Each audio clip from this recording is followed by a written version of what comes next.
صل على سيدنا ومولانا محمد وعلى آله وصحبه وبارك وسلم ونصلي ونسلم على رسوله الكريم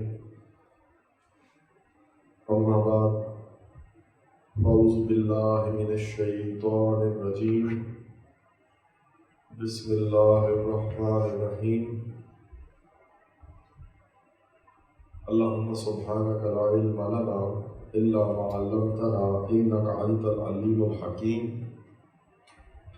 إن الله وملائكته يصلون على النبي يا أيها الذين آمنوا صلوا عليه وسلموا تسليما اللهم صل على سيدنا ومولانا محمد وعلى آله وصحبه وبارك وسلم۔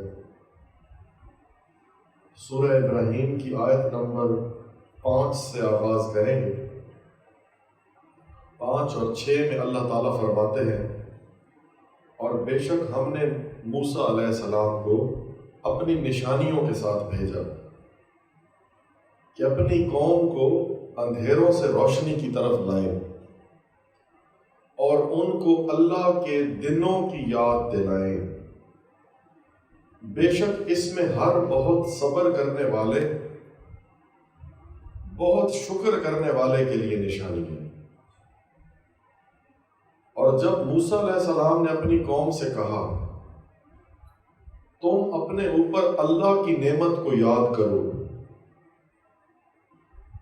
اور یاد کرو جب اس نے تم کو فرعون کے متبعین یعنی فرعون کے جو اطاعت گزار تھے سے نجات دی،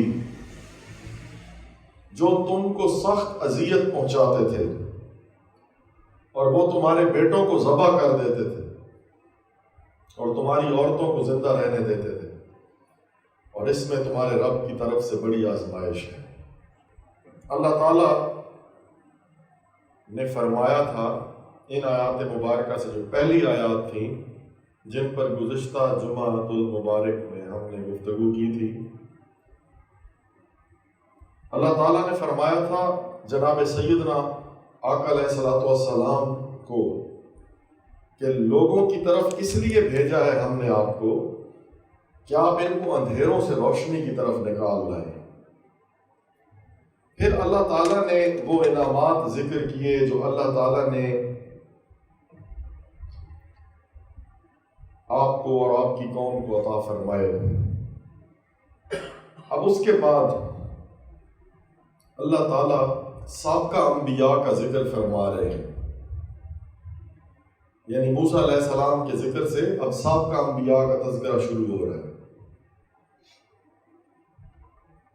جو پہلی آیتیں تھیں جنہیں ہم نے دیکھا تھا وہ 4 کہ الف لام را، یہ وہ کتاب ہے جس کو ہم نے آپ کی طرف نازل فرمایا تاکہ آپ اپنے رب کی توفیق سے لوگوں کو کفر کے اندھیروں سے اسلام کی روشنی کی طرف لائیں، اس کے راستے کی طرف جو عزیز و حمید ہے۔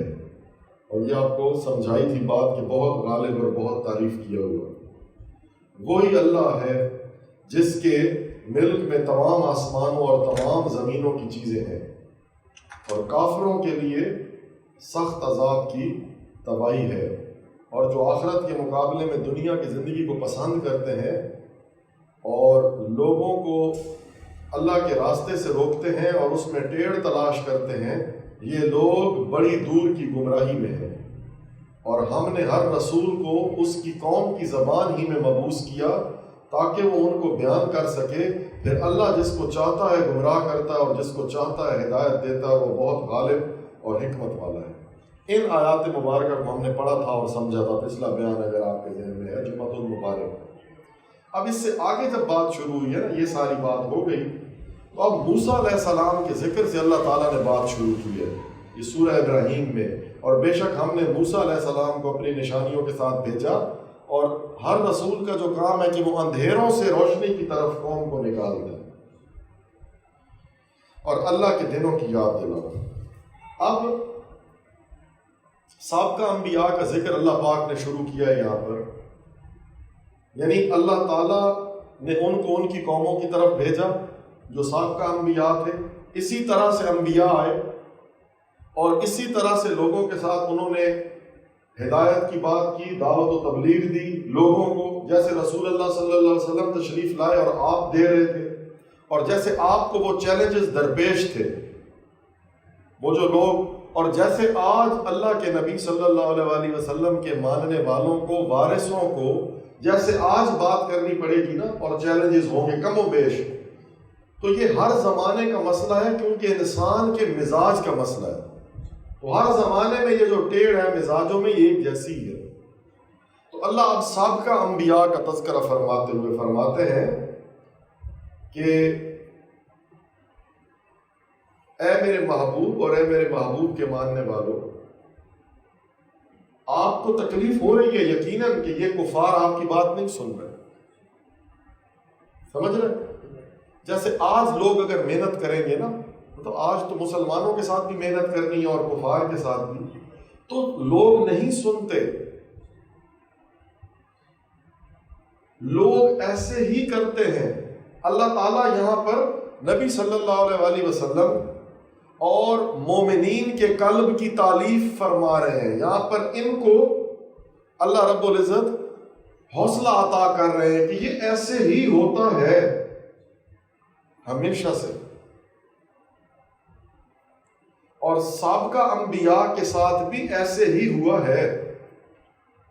اس لیے موسیٰ علیہ السلام کے ذکر سے بات کو شروع کیا، کفار سے خطاب ہے، چونکہ مکی زندگی کی یہ سورہ مبارکہ ہے، تو اللہ تعالیٰ نے ایک بات فرمائی یہاں پر کہ موسیٰ علیہ السلام کو ہم نے نشانیاں دے کر بھیجا، اور موسیٰ علیہ السلام کا کام کیا تھا جو تمام انبیاء کا کام ہے، اندھیروں سے روشنی کی طرف لانا، یعنی امتیں، قومیں جہالت کے اندھیروں میں ہوتی ہیں، ان کو ہدایت کی روشنی میں لانا ہوتا ہے۔ تو اب وہ جو زمانہ ایک ڈگر پہ چل رہا ہوتا ہے تو اس رواج کو چھوڑنا بڑا مشکل ہوتا ہے، اور اس کے اگینسٹ کھڑے ہونا بڑے مشکل ہوتا ہے، لہروں کے مخالف کھڑے ہونا ہے نا۔ تو فرما رہے ہیں کہ اب اللہ تعالیٰ فرما رہے ہیں موسیٰ علیہ السلام کو کہ ان سے کہیں کہ بے ایام اللہ، یعنی ان کو اللہ کے دنوں کی یاد دلائیں۔ موسیٰ علیہ السلام سے اللہ فرما رہے ہیں اپنی قوم کو یاد دلائیں، اور اس میں بہت صبر کرنے والوں اور بہت شکر کرنے والوں کے لیے نشانی ہے۔ اور آیت نمبر 6 میں فرمایا، مطلب میں دونوں کو پڑھ رہا ہوں تاکہ مضمون بھی اکٹھا ہے نا، سمجھا دوں تو آپ کے ذہن میں آیتیں بیٹھ جائیں۔ 5 میں یہ فرمایا کہ موسیٰ علیہ السلام کو نشانیاں دے کر بھیجا، اور موسیٰ علیہ السلام کا کام کیا تھا؟ اندھیروں سے روشنی کی طرف لانا۔ اور کیا فرمایا کہ ان کو اللہ کے دنوں کی یاد دلائے، اس میں صبر کرنے والوں کے لیے اور شکر کرنے والوں کے لیے نشانی ہے۔ آگے فرمایا کہ جب موسیٰ علیہ السلام نے اپنی قوم سے کہا، اب یہ موسیٰ علیہ السلام انہیں یاد دلوا رہے ہیں نا آگے کہ اللہ کی نعمتوں کو یاد کرو، جب اس نے تمہیں فرعون کے متبعین سے نجات دی تھی، تمہیں سخت اذیت پہنچاتے تھے اور تمہارے بیٹوں کو ذبح کر دیتے تھے، تمہاری عورتوں کو زندہ چھوڑ دیتے تھے، غلام باندیاں بنا لیتے تھے نا، تو تمہارے رب کی طرف سے بڑی آزمائش تھی، وہ وقت بھی تو تھا۔ تو ایام اللہ سے جو مراد ہے وہ دن جن میں اہم واقعات رونما ہوئے ہوں، یعنی اللہ تعالیٰ نے منکروں کو، نہ ماننے والوں کو جن دنوں میں عبرتناک سزائیں دی ہوں۔ اچھا، اس میں ایک لطیف نقطہ بھی ہے کہ اللہ تعالیٰ سے مایوس ہونے والوں کو اپنے پرانے دن بھی یاد کرنے چاہیے کہ جب وہ پریشانیوں اور تکلیفوں کے دن نہیں رہے نا، وہ سارے جو گزر گئے ہیں یہ بھی گزر جائیں گے، آج کیوں حوصلہ چھوڑ رہے ہیں؟ سارے تو گزر جاتے ہیں، لیکن ذرا یہاں پر اسے سمجھیں کہ یہ جو ایمان والے موسیٰ علیہ السلام کے ساتھ تھے، ان کو اللہ تعالیٰ نے کہا یاد کروائیں کہ جب اللہ نے کافروں کو اور نہ ماننے والوں کو عبرتناک سزا دی تھی اور ایمان والوں پر اپنی نعمتیں نازل فرمائی تھی. ذرا غور کر رہے ہیں، مقدمہ دین ہم سے کیا وعدہ ہے؟ عارضی دنیا ہے، کامیاب کون ہوگا؟ ایمان والے. ہم نے ایمان لانا ہے نا. تھوڑی دیر پہلے بھی میں بات کر رہا تھا بھائی کے ساتھ، مسئلہ یہ ایمان لانے کا ہے. ہم اگر ایمان لے آئے اللہ اور اس کے رسول کی بات پر، اس کے بعد یہی ذہنی جنگ تو لڑنی ہے ہم نے. جو ہمارے ذہن میں چیزیں چلتی ہیں یا ہماری آنکھیں جو دیکھتی ہیں، بس انہیں دیکھوں کو نہیں ماننا ہوتا، اور ان دیکھے کو ماننا ہوتا، وہ جسے مان لیا ہوتا ہے. تو اللہ کے وعدے کا اعتبار کرنا ہوتا ہے. اگر ساری زندگی یہاں والی ہار ہی جائیں بظاہر اور ایمان والے ہیں، تو ہمیشہ کی زندگی تو جیت گئے. یعنی اللہ یہاں پر ان کو مخاطب کر کے بتا رہا ہے کہ جب تم پر ظلم ہوتے تھے، وہ طاقت میں تھے نا، فرعون بادشاہ تھے، تو آپ کو بھی اللہ یہی بات بتا رہا ہے کہ اللہ نے طاقتوروں کی مٹیاں رول دی ہیں، اور زمانے کے اندر بھی اللہ کا یہ اصول رائج رہا ہے، حق غالب رہا ہے. تو یہیں سے تقویت نہیں آتی کہ اتنے بڑے بڑے فرعون رل گئے، حق کامیاب رہا. تو آج اگر ہم حق پر ہیں تو کیوں گھبرائے ہوئے؟ اگر ہم حق پر ہیں اور حق راستے پر چل رہے ہیں تو گھبرانا چاہیے ہی نہیں. حق نے تو جیتنا ہے. یقین دلانے کے لیے یہی بتایا جا رہا ہے، چلو پیچھے دیکھ لو یار. مثلا آپ اپنے پیرنٹس کے اوپر اعتبار کیوں کرتے ہیں؟ پیرنٹس کی بیک ہسٹری کو دیکھا ہوتا ہے نا، پیرنٹس کے برتاؤ کو نہیں دیکھا ہوتا پیچھے. پیرنٹس پہ کس بات کا اعتبار ہوتا ہے کہ یہ امی اور ابو ہمارے ساتھ اچھے ہی رہیں گے؟ کیونکہ امی اور ابو کا مظاہرہ دیکھا نہیں ہوتا، وہ اچھے رہے ہوتے ہیں نا. تو پھر اللہ فرما رہا ہے حق کا مظاہرہ دیکھا نہیں ہے پیچھے. کیا رہتا ہے حق کا مظاہرہ؟ حق کی عادت کیا ہے؟ تو آپ نے خود حق کا ساتھ دینا ہے. آپ جیتے ہوئے غالب ہیں. تو حضرت ابی بن کعب اور مجاہد اور قتادہ اور ابن قتیبہ رضی اللہ تعالیٰ عنہ کا قول ہے کہ ایام اللہ سے مراد اللہ کی نعمتیں ہیں، کہ اللہ نے اپنی نعمتوں کو گنوایا ہے کہ جس رب نے تمہیں نعمتیں دی ہیں انہیں یاد کرو، وہ رب تمہیں حق کے راستے پہ ہارنے دے گا.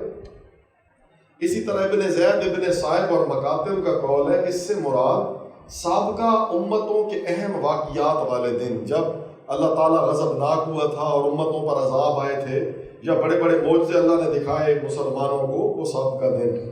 اور زجاج کا قول ہے کہ اس سے مراد وہ ایام ہیں جن میں اللہ تعالیٰ نے پچھلی قوموں پر عذاب نازل فرمایا، جیسے حضرت نوح کی قوم پر، قوم عاد پر، قوم ثمود پر. اللہ نے ان کی سرکشیوں کی وجہ سے ان پر عذاب نازل کیے یا نہ کیے؟ ہم پر نہیں آ رہا تو یہ تو ہمارے آقا علیہ الصلوۃ والسلام کی صدقے سے ہے، وہ آپ کی رحمت عالیہ کے وسیلہ جلیلہ سے ہے کہ ہم پر نہیں آ رہا. ورنہ پیچھے تو ہر قوم پر آیا ہے، اور اب قیامت کے دن ہم سب بھی پیش ہونے والے ہیں. کوئی بڑا عذاب نہیں آ رہا، امتحان آ جاتے ہیں، چھوٹی موٹی آزمائشیں آتی ہیں، کہ ایسا بڑا عذاب نہیں آ رہا کہ نبی صلی اللہ علیہ وسلم اللہ رب العزت کے آگے گریہ زاری کرتے رہے اپنی امت کے لیے. تو اگر یہ جو دونوں معنی ابھی ہم نے لیے کہ نعمتیں لے لو یا اللہ کی بڑی نشانیاں جب عذاب آئے ان کو وہ لے لیا جائے، اس سے مراد یہ ہے کہ ہم نے موسیٰ علیہ السلام کو حکم دیا کہ وہ اپنی قوم کو اللہ کی نعمتیں یاد دلائیں جو ہم نے ان پر فرمائی. یعنی فرعون کے ظلم سے آزادی اللہ کی نعمت نہیں تھی؟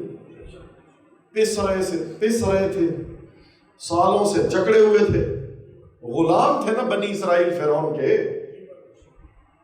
تو ان سے آزادی نعمت نہیں ہے. اسی طرح سے سمندر کے اندر سے جب انہیں گزارا اور یہ سلامتی سے گزرے تو یہ نعمت نہیں تھی ان پر؟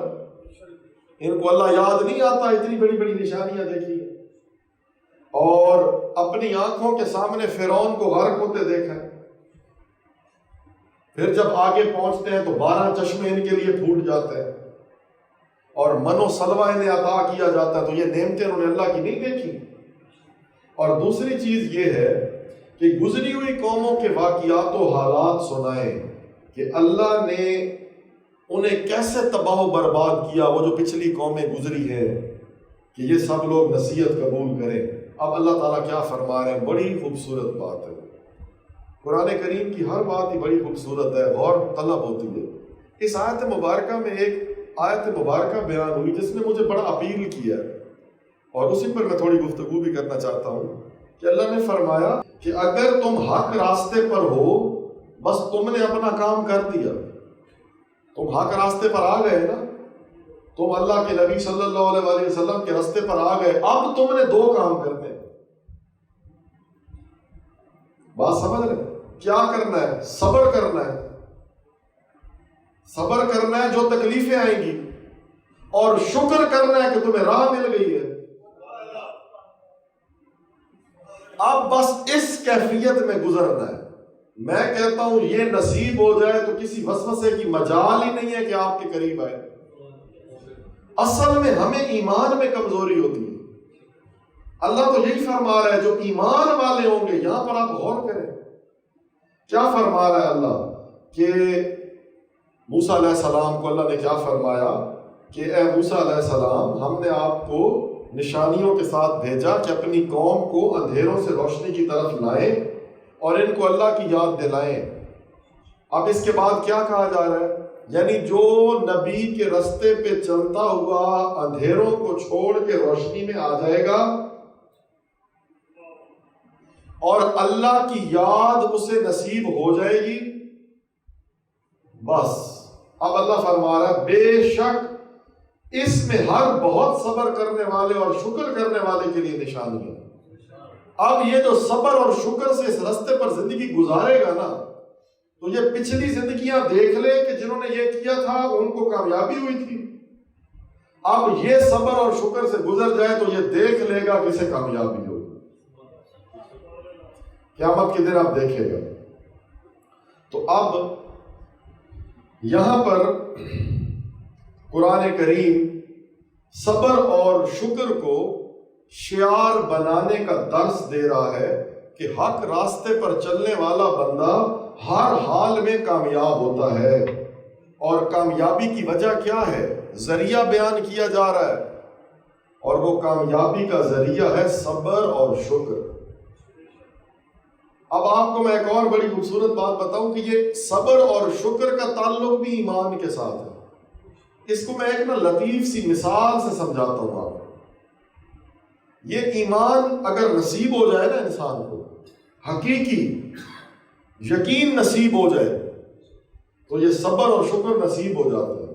ایک حدیث پاک کا مفہوم ہے کہ صبر نصف ہے اور شکر بھی نصف ہے.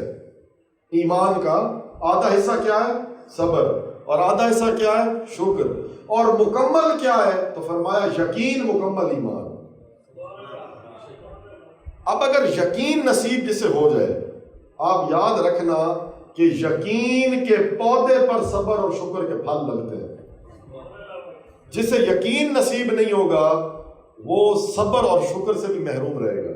اب اس کی مثال سمجھاتا ہوں آسان سی. اگر آپ کو کسی جگہ پر رکھا جائے اور ایک مقابلہ کمپٹیشن آپ کے درمیان منعقد کیا جائے اور کہا جائے کہ جو بندہ سب سے اعلیٰ اخلاق کا برتاؤ کرے گا نا وہ کامیاب ہوگا، ان دا اینڈ اسے آڈی یا بی ایم ڈبلیو یا مرسڈیز انعام ملے گی. اب سارے لوگوں کو داخل کر دیا جائے اس کمرے میں اور ایک بندے کو یہ یقین دے دیا جائے کہ کیمرے کی آنکھ تجھے دیکھ بھی رہی ہے اور ساؤنڈ سسٹم ہے جو تجھے سن بھی رہا ہے. یہ صرف ایک بندے کو پتا ہو، باقیوں کو نہ پتا ہو. اب آپ اس کمرے میں ان کو لے جائیں یہ جو یقین والا ہے، علم والا ہے، جسے علم ہے کہ مجھے دیکھا اور سنا جا رہا ہے، اس کا بیہیویئر اس ساری گیم میں کیسا ہوگا، اور وہ جو باقی ہیں ان کا بیہیویئر کیسا ہوگا؟ وہ سارے بھی رہ رہے ہوں گے اس انعام کے چکر میں اچھے سے، لیکن یہ اسے کوئی جتنا تنگ کرے گا یہ صبر اور شکر سے رہے گا۔ یہ صبر کر رہا ہوگا اس آڈی کو پانے کے لیے، مرسڈیز اور بی ایم ڈبلیو کو، اور شکر کر رہا ہوگا کہ مجھے پتا ہے کہ مجھے دیکھا اور سنا جا رہا ہے۔ آپ کو سمجھ آئی؟ تو اب اس کا بیہیویئر اچھا ہوگا نا۔ تو فرمایا ایمان والے تو صبر اور شکر کرتے ہیں، کیونکہ انہیں پتہ ہے، جو ہمارے سرائکی میں کہتے ہیں نا، جیت مسلمانوں دیے، انہیں پتہ ہے کہ اینڈ پہ ہم نے جیت جانا ہے۔ تو یہ تبھی ممکن ہے جب ایمان نصیب ہوگا۔ تو جو ایمان والے ہیں ان کی ایک نشانی بتائی جا رہی ہے کہ وہ صبر کرنے والے بھی ہوتے ہیں اور شکر کرنے والے بھی ہوتے ہیں۔ تو اب یعنی صبر اور شکر کیسی نعمتیں ہیں کہ اگر بندے پر کوئی مصیبت آ جائے گی اور وہ ایمان والا ہوگا اور اس کا ایمان اللہ پر ہوگا، تو آپ خود سوچیں کہ ایمان اسے پہلا درس کیا دے گا مصیبت میں، کہ یار میرے اللہ کو پتہ ہے یہ حالات آ گئے ہیں، تو حوصلہ کرنا ہے یار، اب صبر کرنا ہے، درس آئے گا نا اسے۔ یعنی اگر آپ کو کسی بندے سے دنیاوی محبت ہو نا، یعنی آپ کا کوئی کاروبار ہو، آپ کو کوئی کام ہو، اور آپ کو یہ پتا ہو کہ آپ کا مالک ریوارڈ کرتا ہے آپ کو، تو کسی مشکل سچویشن میں آپ آ جائیں نا، تو آپ اس مالک کے لیے وہاں ڈلیور کر جائیں گے صبر کے ساتھ، کہ یار ان کو پتہ چلے گا تو خوش ہو جائیں گے، ان کو پتہ چلے گا تو ہمارے ساتھ مہربانی کریں گے۔ تو اب یہاں پر مومن پر جب کوئی مصیبت آئے گی تو وہ صبر کرے گا، کیونکہ اسے اس بات کا تو ایمان ہے نا کہ میرے اللہ کی طاقت سے باہر نہیں ہے۔ ایمان ہے یا نہیں ہے؟ اسے یہ ایمان بھی ہے کہ میرے اللہ کے علم سے باہر نہیں ہے، اسے ہے نا۔ تو اب جب اللہ کے علم سے بھی باہر نہیں ہے اور اللہ کی قدرت سے بھی باہر نہیں ہے، اور اگر پھر بھی یہ تکلیف مجھے آئی ہے تو کوئی بہتری اللہ کو منظور ہوگی جو اللہ کے علم میں ہوگی، تو صبر کرے گا یا نہیں؟ مثلا ایک بندے کو اس کے ماں باپ کسی جگہ پہ بٹھا دیں کہ بیٹا ادھر بیٹھ جا، اب اگر ذہن مطمئن نہ بھی ہو رہا ہو اس بچے کا، تو ماں باپ کا اعتماد جو اسے ہے، ماں باپ پر جو اسے بھروسہ ہے، اس کے پیچھے صبر سے بیٹھ جائے گا نا کہ امی ابو بٹھا گئے نا تو وہ خیر ہی ہونی ہے، بظاہر خیر نظر نہیں آ رہی۔ یہ میں آپ کو اعتبار کا صلہ بتا رہا ہوں، جسے مومن کو اعتبار ہوگا نا، اس پر مشکل حالات آ گئے ہیں، اسے پتہ ہے کہ اللہ کے علم میں، آپ مجھے بتائیں، ہمارا ایمان ہے نا کہ اللہ کے علم میں سب کچھ ہے، اور یہ بھی ہمارا ایمان ہے نا اللہ دور کرنا چاہے تو کوئی مسئلہ۔ تو اگر کوئی ماں باپ اپنے بچے کی تکلیف کسی وجہ سے دور نہ کرے اور بچہ ان پر تو اعتبار کر جائے ان کی محبت کی وجہ سے، اور جو اللہ ہے جس نے ان کو محبت ڈالی ہے اور جو ان سے بھی قدرت والا ہے اس پر بندہ اعتبار نہ کرے، بات سمجھ آ رہی ہے؟ یعنی ماں باپ کے دل میں محبت کس نے ڈالی؟ اللہ نے۔ ماں باپ کو وفا کرنا کس نے سکھایا؟ اللہ نے۔ تو ماں باپ کے علم میں ہو اور ماں باپ کسی تکلیف میں سے نہ نکالیں اور ہم یہ سوچیں کہ یار میرے ماں باپ نے نہیں نکالا کوئی فائدہ ہی ہوگا، اور اللہ کے بارے میں ہم یہ گمان نہ کر سکیں، یہ ظن نہ رکھ سکیں اور مومن ہونے کا دعویٰ بھی کریں۔ اب بات سمجھ میں آئی ہے؟ اور جب مومن کے حالات میں کشادگی ہوگی، جب مومن کے حالات میں آسانی ہوگی، تو مومن کو پھر یہ بھول جائے گا کہ میرے اللہ کے علم میں سب کچھ ہے۔ تو پہلے معاملے میں صبر ہم نے کیسے کیا کہ اللہ کے علم میں ہے ہمارے حالات، ہے نا، اور اللہ ہمارے حالات کو ٹھیک کر سکتا ہے۔ اگر نہیں کر رہا، ہم تو کر نہیں پا رہے نا، اگر وہ نہیں کر رہا تو ہماری بیٹرمنٹ اس سے مطلوب ہے، تو ہم نے صبر کر لیا کہ اچھا ہی ہوگا یار۔ اب جب اس نے کشادگی دی ہمارے حالات میں، اب یہ نقطہ سننے والا ہے، یعنی اب اس کے علم میں ہے نا ہمارے کیا حالات ہیں، اب اگر انہیں وہ اچھا کر دیتا ہے تو اب بھی کرنے والا وہی ہے نا کہ ہم ہیں۔ اگر ہم تھے تو پہلے کیوں نہیں حالات ہم نے اچھے کر لیے؟ اگر پہلے حالات اچھے نہیں ہوئے اور ہم نے صبر کر لیا اس لیے کہ اللہ کی مرضی ایسے ہے، اس میں فائدہ ہے، تو اب جو حالات ہم چاہتے تھے ویسا ہو گیا، تو یہ اس لیے ہوا کہ اس کے علم میں تو پہلے حالات بھی تھے، یہ والے بھی تھے، پہلے اس نے کیا نہیں، اب اس نے کر دیا، نہ کرنے والا بھی وہی، تو ہم نے صبر کر لیا، اب کرنے والا وہ ہے تو شکر کرنا ہے، ہم نے تو کچھ نہ کیا۔ اب بات سمجھ آئی؟ یعنی کر رہا ہے تو وہی کر رہا ہے، ہم کریڈٹ نہ لیں، جب ہم نے نہیں کیا تبھی تو شکر ہوگا، جب یہ سمجھیں گے اسی آپ تو پھر شکر کتوں ہوئے گا؟ آپ کو میں نے ایک ہی حالت میں دونوں باتیں سمجھائی ہیں، آپ کو بات سمجھ آئیے؟ تو اب اس حدیث پاک کو سنیں، اس کو جو اب سنانے لگا ہوں تاکہ آپ کو سمجھ آئے۔ حضرت صہیب رضی اللہ تعالیٰ عنہ بیان کرتے ہیں، یعنی رسول اللہ صلی اللہ علیہ وآلہ وسلم نے فرمایا، اب ذرا سنیے گا، حضور کے الفاظ سنیں کہ مومن کے حال پر تعجب ہوتا ہے، اللہ اکبر، مومن کے حال پر تعجب ہوتا ہے۔ حضور فرما رہے ہیں کہ یار مومن کا حال بھی کیا حال ہے، حیرانگی ہوتی ہے۔ مسئلہ تو آپ کو بھی سمجھا دیا، حضور فرما رہے ہیں مومن کا حال بھی، یعنی کیا حال ہے کہ تعجب ہوتا ہے کہ اس کے ہر حال میں خیر ہے، اللہ اکبر، بات سمجھ آئی؟ یعنی کیا فرما رہے ہیں حضور؟ میں آپ کو ایک بات سمجھانے لگا کہ حضور یوں فرما رہے ہیں کہ جس سمت سے بھی مومن کھیلے مومن جیت جاتا ہے۔ وہ ایک شاعر کا شعر ہے نا کہ اس شرط پہ کھیلوں گی پیا پیار کی بازی، اب وہ دیکھیں نا شرط، اس شرط پہ کھیلوں گی پیا پیار کی بازی، جیتوں تو تجھے پاؤں ہاروں تو پیا تیری، یعنی دونوں صورتوں میں جیت ہی گئی نا۔ تو مومن کے حال کے بارے میں اللہ تعالیٰ کیا فرما رہا ہے کہ حضور کیا فرما رہے ہیں صلی اللہ علیہ وسلم کہ مومن کے حال پر تعجب ہوتا ہے کہ اس کے ہر حال میں خیر ہے۔ اب مومن میں نے آپ کو پیچھے سمجھا دیا نا وہ مثال سے، اور پھر آگے حضور علیہ السلام کا جملہ سنیں، آپ کا ارشاد، اور یہ مومن کے علاوہ کسی اور کا حال نہیں ہے۔ یعنی کتنے اس حال کے بارے میں حضور نے ارشادات فرما دیے کہ مومن کے حال پہ تعجب ہوتا ہے، مومن کے ہر حال میں خیر ہے، اور مومن کے علاوہ یہ کسی اور کا حال نہیں ہے۔ فرمایا اگر اس کو خوشی پہنچتی ہے تو وہ شکر ادا کرتا ہے، اس کے لیے خیر بن جاتا ہے، کیونکہ مومن تو خوشی کی وجہ بھی اللہ کو سمجھتا ہے نا۔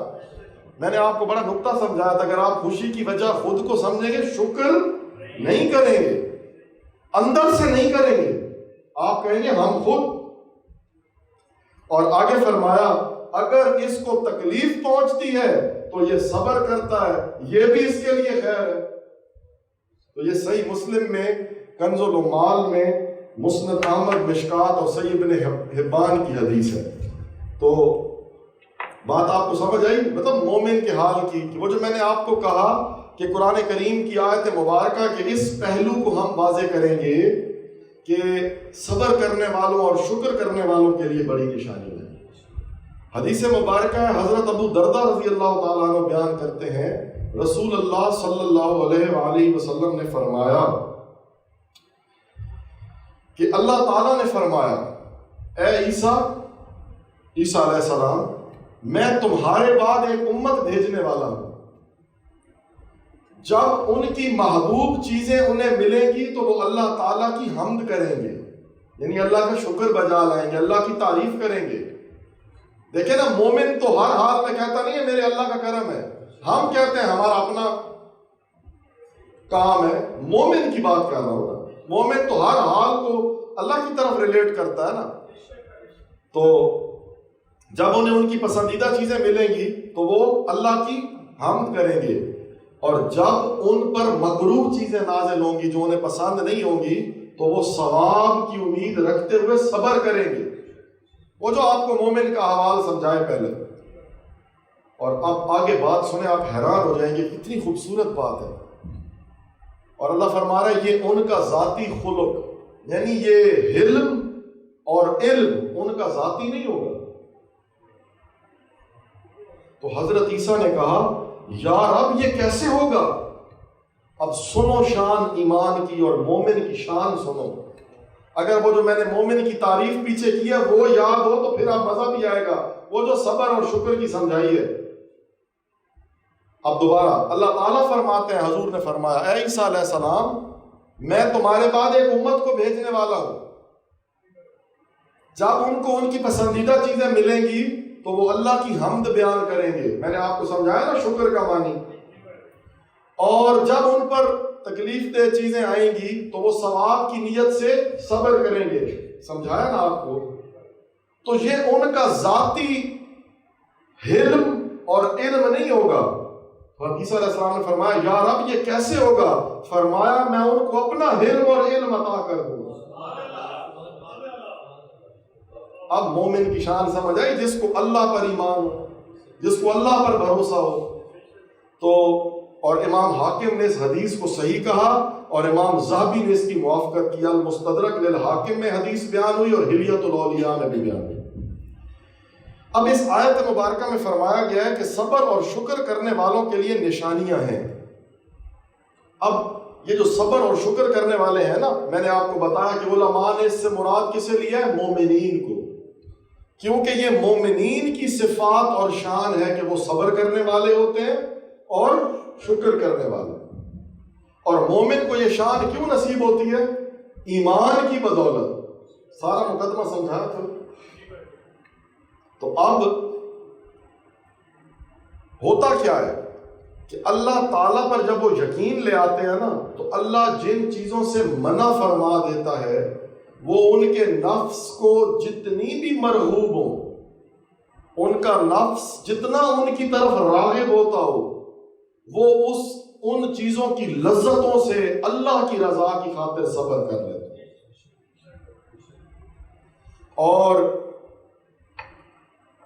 اسی طرح سے جب عبادات کی مشقت ان پر آتی ہے، آپ دیکھیں نا عبادات میں روزہ رکھنا ہے، نماز کی ادائیگی ہے، اسی طرح سے مالی عبادات میں زکوٰۃ ہے، اپنے مال میں سے پیسہ دینا ہے اپنی محنت سے کمایا ہوا. اسی طرح سے آپ حج کے لیے جاتے ہیں تو اللہ رب العزت کی رضا کے لیے سب کو چھوڑ کے مشقت اٹھاتے ہیں. اسی طرح جہاد میں آپ مشقتیں اٹھاتے ہیں. تو آپ ان ساری چیزوں پر صبر کرتے ہیں اللہ کی رضا کی خاطر. مومن کی صفت ہے نا، وہ یہ سارے صبر کیوں کرتا ہے؟ ایمان کی بدولت. اسی طرح حالات کی تنگیاں آ جاتی ہیں انسانوں پہ، تکالیف آ جاتی ہیں، صحت کے مسئلے آ جاتے ہیں، اور معاملات، رزق کے ایسے معاملات آ جاتے ہیں کہ تکالیف میں مبتلا ہو جاتا ہے. تو وہ کیا کرتا ہے؟ صبر کرتا ہے. یہ میں وہ آپ کو صبر بتا رہا ہوں کہ مومن صبر کیسے کرتا ہے. اب یہ جو صبر کرے گا نا یہ شکوے کے بغیر کرے گا. اس صبر میں پھر وہ روتا دھوتا نہیں رہے گا، اور نہ اسے وسوسے آئیں گے اور نہ اس کا راستہ خراب ہوگا، نہ وہ اللہ کو چھوڑے گا. وہ اس صبر میں بھی ایک لذت محسوس کرے گا کہ میرے اللہ کے علم میں بھی ہے، میرا اللہ دور بھی کر سکتا ہے، نہیں کر رہا تو بس اس کی رضا ایسی ہے، میں راضی ہوں. اور اگر کر رہا ہے تو وہ یہ نہیں کہے گا کہ میری وجہ سے ہوا، بلکہ اسی نے ہی کیا، اس کا اب شکر ہے. تو اسی طرح سے جب اللہ تعالیٰ اسے نعمتیں عطا فرماتے ہیں، وہی بات، تو وہ ان پر شکر ادا کرتا ہے. اب نعمت کے شکر کے بارے میں بزرگ فرماتے ہیں کہ نعمت کی قدر کرنا. آپ قدر اسی چیز کی کریں گے نا جو آپ کی وجہ سے نہ ملی ہو آپ کو. بولے نا بھائی.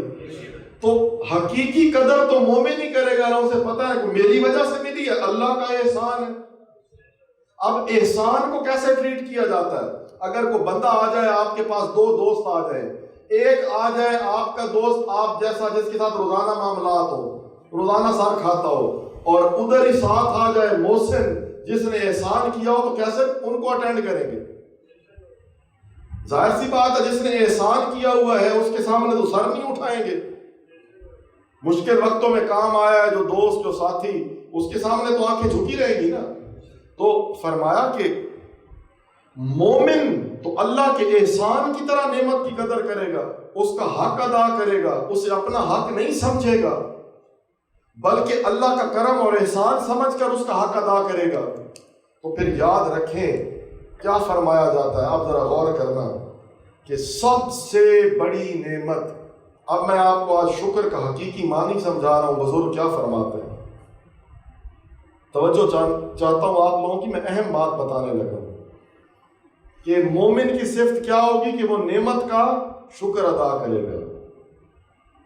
سارا مجمع اس بات پہ ایگری ہو گیا اس تعریف پہ کہ مومن کی شان کیا ہوگی کہ وہ اللہ کی نعمت کا، اور وہ نعمت کو اپنی کمال یا اپنی کمائی یا اپنی وہ کریڈٹ میں نہیں لے گا، احسان سمجھے گا. اور جو احسان ہوتا ہے، میں نے آپ کو کہا اس کے ساتھ ڈیلنگ ڈیفرنٹ ہوتی ہے یا نہیں؟ تو اب بزرگ فرماتے ہیں سب سے بڑی نعمت تو اللہ پر ایمان لانا ہے. اب اگر اللہ پر ایمان مل گیا اور ساری زندگی کچھ نہیں ملا تو یہ صبر کی زندگی نہیں ہے، یہ تو شکر کی زندگی ہے. صبر والی طرف تو تم آئے ہی نہیں. تمہیں تو سب سے بڑی نعمت مل گئی، تمہاری تو ساری زندگی شکر میں گزرنی چاہیے. تم صبر کی باتیں کیا کر رہے ہو؟ اس عارضی زندگی میں تمہیں اللہ اور اس کے رسول پر ایمان نصیب ہو گیا ہے تو یہ زندگی تو billion of billion of billion of trillion of trillion of trillion years بھی ہو ختم ہو جائے گی. تو جتنے ٹریلین ہو ختم ہو گئے، تو جو ختم ہو گیا وہ کیا ہے؟ تو جو تمہیں نعمت مل گئی اللہ اور اس کے رسول پر ایمان کی، یہ تو اگلی زندگی میں کبھی ختم ہی نہیں ہوگی. جب ختم ہی نہیں ہوگی تو اس کا تو شکر ہی ادا نہیں ہو سکتا. تو بزرگ فرماتے ہیں کہ مومن کے اوپر تو ہر حال ہی شکر کا رہتا ہے. یہ میں آپ کو افضل قول بتا رہا ہوں. صبر تو آتا ہی نہیں ہے، کیونکہ سب سے بڑی نعمت مل جائے باقی نہ ملے تو کیا ہوتا ہے؟ جب سب سے بڑی نعمت مل گئی، سب کچھ ہی مانگ لیا تجھے مانگ کر، اٹھتے نہیں ہیں ہاتھ میرے اس دعا کے بعد، کہ وہ تو سبھی مل گیا. تو اب آگے فرمایا کہ جو مومن ہے وہ ایک اسی نعمت کی سرشاری میں، خوشی میں زندگی گزار دیتا ہے. جس کو اللہ اور رسول پر ایمان آ جائے، اور ساتھیوں جسے اللہ اور اس کا رسول مل جائے، اس کے بعد بھی وہ کچھ مانگتا ہے تو اس جیسا کم ظرف کون ہے؟ جس کے لیے کائنات بنی وہ بھی مل گیا، جس نے بنائی وہ بھی مل گیا. اب تو اگر تو مانگتا پھر رہا ہے تو مخلوق کو مانگتا پھر رہا ہے. جو خلق ہوئی، جب وہ بھی تجھے مل گیا جو بنانے والا ہے، اور جو بننے والا ہے جس کے لیے بنی ہے وہ بھی تجھے مل گیا، تو اب اور کیا چاہتا ہے؟ تیرا تو شکوہ بنتا ہی نہیں ہے. تو آپ فرمایا، حضرت عمر فاروق رضی اللہ تعالیٰ عنہ کا قول ہے کہ آپ فرماتے ہیں کہ اگر اے بندے تیرا نقصان ہو گیا ہے، تجھے لگتا ہے کہ میرا نقصان ہو گیا ہے اور تو پریشان ہے، تو سب سے پہلے تو اپنے اندر جھانک. کیا کر؟ سب سے پہلے بینک کا پتہ نہ کر کتنے چلے گئے، سب سے پہلے ادھر نہ پہنچ گاڑی تباہ ہو گئی ہے، بچی ہے نہیں بچی، فیکٹری میں آگ لگ گئی ہے، ادھر بعد میں جانا ہے. سب سے پہلے تو اپنے اندر دیکھ کیا تیرا ایمان سلامت ہے. تو خود فرماتے ہیں اگر سلامت ہے تو سب کچھ سلامت ہے، کوئی نقصان نہیں ہوا، سب ہی بچ گیا ہے. کیونکہ جو گیا ہے وہ اسی کا دیا ہوا تھا. جب وہ تیرے پاس بچ گیا تو پھر دے دے گا. کہیں ایسا تو نہیں ہوا کہ تجھ سے وہ کھو گیا ہو. بات سمجھ آ رہی ہے؟ تو اب سب سے بڑی نعمت جو ہے وہ کیا ہے؟ اللہ رب العزت اور اللہ کے حبیب پر ایمان کا مل جانا. اب اس کے بعد انسان کو فرائض کی بجا آوری کی نعمت نصیب ہو جائے کہ وہ جن پر ایمان لایا ہے ان کی طرف سے مقرر کردہ فرائض کو ادا کرتا ہو. یہ دوسری بڑی نعمت ہے. اس کے بعد بزرگ لکھتے ہیں کہ اگر اس شخص کو یہ دونوں چیزیں نصیب ہو گئی ہیں نا، کہ وہ حقوق اللہ اور حقوق العباد، وہ جو بنیادی فرائض ہیں، یعنی اللہ پر وہ ایمان لے آیا اور اللہ پر ایمان لانے کے بعد وہ حقوق اللہ اور حقوق العباد کہ فرائض کو ادا کرنے والا بن گیا، توفیق نصیب ہو گئی. تو اب اس کو اگر صحت کی نعمت بھی ملی ہوئی ہے تو بڑا خوش نصیب ہے، یعنی اس کے بعد صحت مند ہے. اس کے بعد فرمایا اگر سلیم الاعضاء ہے، یعنی اس کے اعضاء پورے ہیں، چل پھر سکتا ہے، بہت بڑی نعمت ہے. کیا کر لیتا اگر یہ ٹھیک نہ ہوتا. فرمایا اس کے بعد اگر اس کی عزت محفوظ ہے، بہت بڑی نعمت ہے، اس کے بعد اس کے پاس اولاد ہے، مال ہے، گھر ہے اور سواری ہے، کاروبار ہے، روزگار ہے، تو پھر تو بڑی نعمتیں اس کے پاس ہو گئی. تو یہ تو سارے حال شکر کے ہی ہو گئے، شکر کے اتنی وجوہات آ گئیں. تو جو حقیقی مومن ہوگا وہ بزرگوں کے نزدیک شکر کا پیکر ہوگا، اور اگر ہم آپ کے اور میری سطح پہ آ جائیں تو صبر و شکر کا پیکر ہوگا. اور پھر بزرگ فرماتے ہیں، ہمارے صوفیاء کرام فرماتے ہیں کہ حقیقی شکر کی جو نعمت ہے اس کی قدر کیسے ہوگی. سمجھ آئی بات؟ یہ آپ کو ایک نعمت مل گئی، آپ پہلی نعمت پہ چلے جاتے ہیں، تو اب یہ نعمت کی قدر کا پتہ کیسے چلے گا؟ یعنی اگر ایک بندہ یہ کہتا ہے مومن کہ میرے پاس تو اللہ اور اس کے رسول ہے، بڑا میں اس نعمت پہ خوش ہوں، تو صوفیاء کہتے ہیں اب ہمیں کیسے پتہ چلے گا خوش ہے؟ بات سمجھ آ رہی ہے؟ تو فرمایا کہ وہ جو نعمت اس کے پاس ہوگی نا، اس کے حق کی ادائیگی میں ہمہ وقت مصروف ہوگا تو پتہ چلے گا خوش ہے. بھائی نہیں سمجھے؟ ایک بندے نے آپ کو کوئی قیمتی چیز دی جسے آپ ڈیزرو نہیں کرتے تھے، آپ اسے کیسے رکھیں گے؟ سنبھال کے رکھیں گے نا. یار اگر کوئی بندہ گھر بنا لے تو کس طرح گھر کے حفاظتیں کرتا پھر رہا ہوتا ہے؟ بھائی سمجھ آ رہی ہے؟ اسی طرح کہتے ہیں نا کوئی بندہ کار لے لے تو کیسے کار کے اوپر کپڑا ڈال کے اور کیسے سنبھال کے رکھتا ہے، جنہیں قدر ہوتی ہے. ہاں جی توجہ ہے جی. تو فرمایا کہ اب وہ اس کے حق کی ادائیگی کرے گا، یعنی اس کی زبان بھی شکر ادا کرتی ہوگی. یعنی جب بولے گا وہ کیا کہے گا؟ یار اللہ کا بڑا شکر ہے. وہ یہ نہیں کہے گا ہائے مر گئے، تباہ ہو گئے، برباد ہو گئے، پریشان ہے. میری بات سمجھ رہے؟ اس کے کیا اپیرنس پہ ہوگا؟ شکر. بزرگ فرما رہے ہیں اچھا اب اس کا دل اور عقل، یہ جو ہم بہت چلاتے ہیں، یہ وسوسوں میں نہیں ہوگی، یہ بھی شکر میں ہوگی. کیونکہ یہ شکر میں ہوگی تو یہ شکر میں ہوگی نا. یہ نہ ہوا تو یہ کبھی پھسل جائے گی، کبھی کبھی اس کی عکاسی کر دے گی. اور تیسری چیز فرمایا کہ اس کی قول اقوال میں بھی شکر ہوگا، اس کے احوال میں اندر حالت میں بھی شکر ہوگا، اور اس کے افعال میں بھی شکر نظر آئے گا. وہ جو فعل سر انجام دے گا نا ان میں بھی شکر ہوگا. وہ کسی کو اپنی امارت سے مرعوب نہیں کرتا پھرے گا، وہ لوگوں کو ٹونٹ نہیں کرتا پھرے گا، وہ ایسے ایکشن نہیں مارے گا کہ اگلوں کو اپنی کم مائگی کا، غربت کا احساس ہو جائے. اگر اسے کوئی چیز مل گئی ہے تو وہ کسی کے دل نہیں چلاتا پھر رہا ہوگا. مطلب آپ بات سمجھ رہے ہیں؟ کیونکہ وہ اس چیز کا اپنا حق ہی نہیں سمجھتا ہوگا. وہ کہے گا مجھے تو انعام ملا ہے، میں کسی بندے کا دل کیوں جلاؤں. تو بزرگ فرماتے ہیں کہ قول، حال اور فعل تینوں اس کے شکر کی گواہی دے رہے ہوں گے. اب آگے کیا فرماتے ہیں؟ یعنی کہ اقوال، احوال، افعال کس کے تابع ہوں گے؟ منعم حقیقی، نعمت دینے والے کے تابع نظر آئیں گے. جیسے کہتے ہیں نا جدہ کھاویے ادا گاویے، پھر اس کا گایا جا رہا ہوگا. تو بزرگ کہتے ہیں زبان سے حمد بیان کرتا ہوگا، حال جو ہے وہ محبتیں بانٹنے والا، شکر والا ہوگا، اور اس کے افعال کیا ہوں گے؟ اس کی مخلوق کی مدد کرتا نظر آ رہا ہوگا، پیار کرتا نظر آ رہا ہوگا، نعمت کو بانٹتا پھر رہا ہوگا سب میں کہ میرے اللہ نے مجھے دیا، میں اس کی مخلوق کو دے دوں. سمجھ رہے ہیں؟ تو اب آگے فرماتے ہیں کہ اللہ نے جو نعمت جس مقصد کے لیے عطا کی ہے، اب یہ بڑی گہری بات ہے، اس نعمت کو اس مقصد کے پورا کرنے کے لیے خرچ کرنا.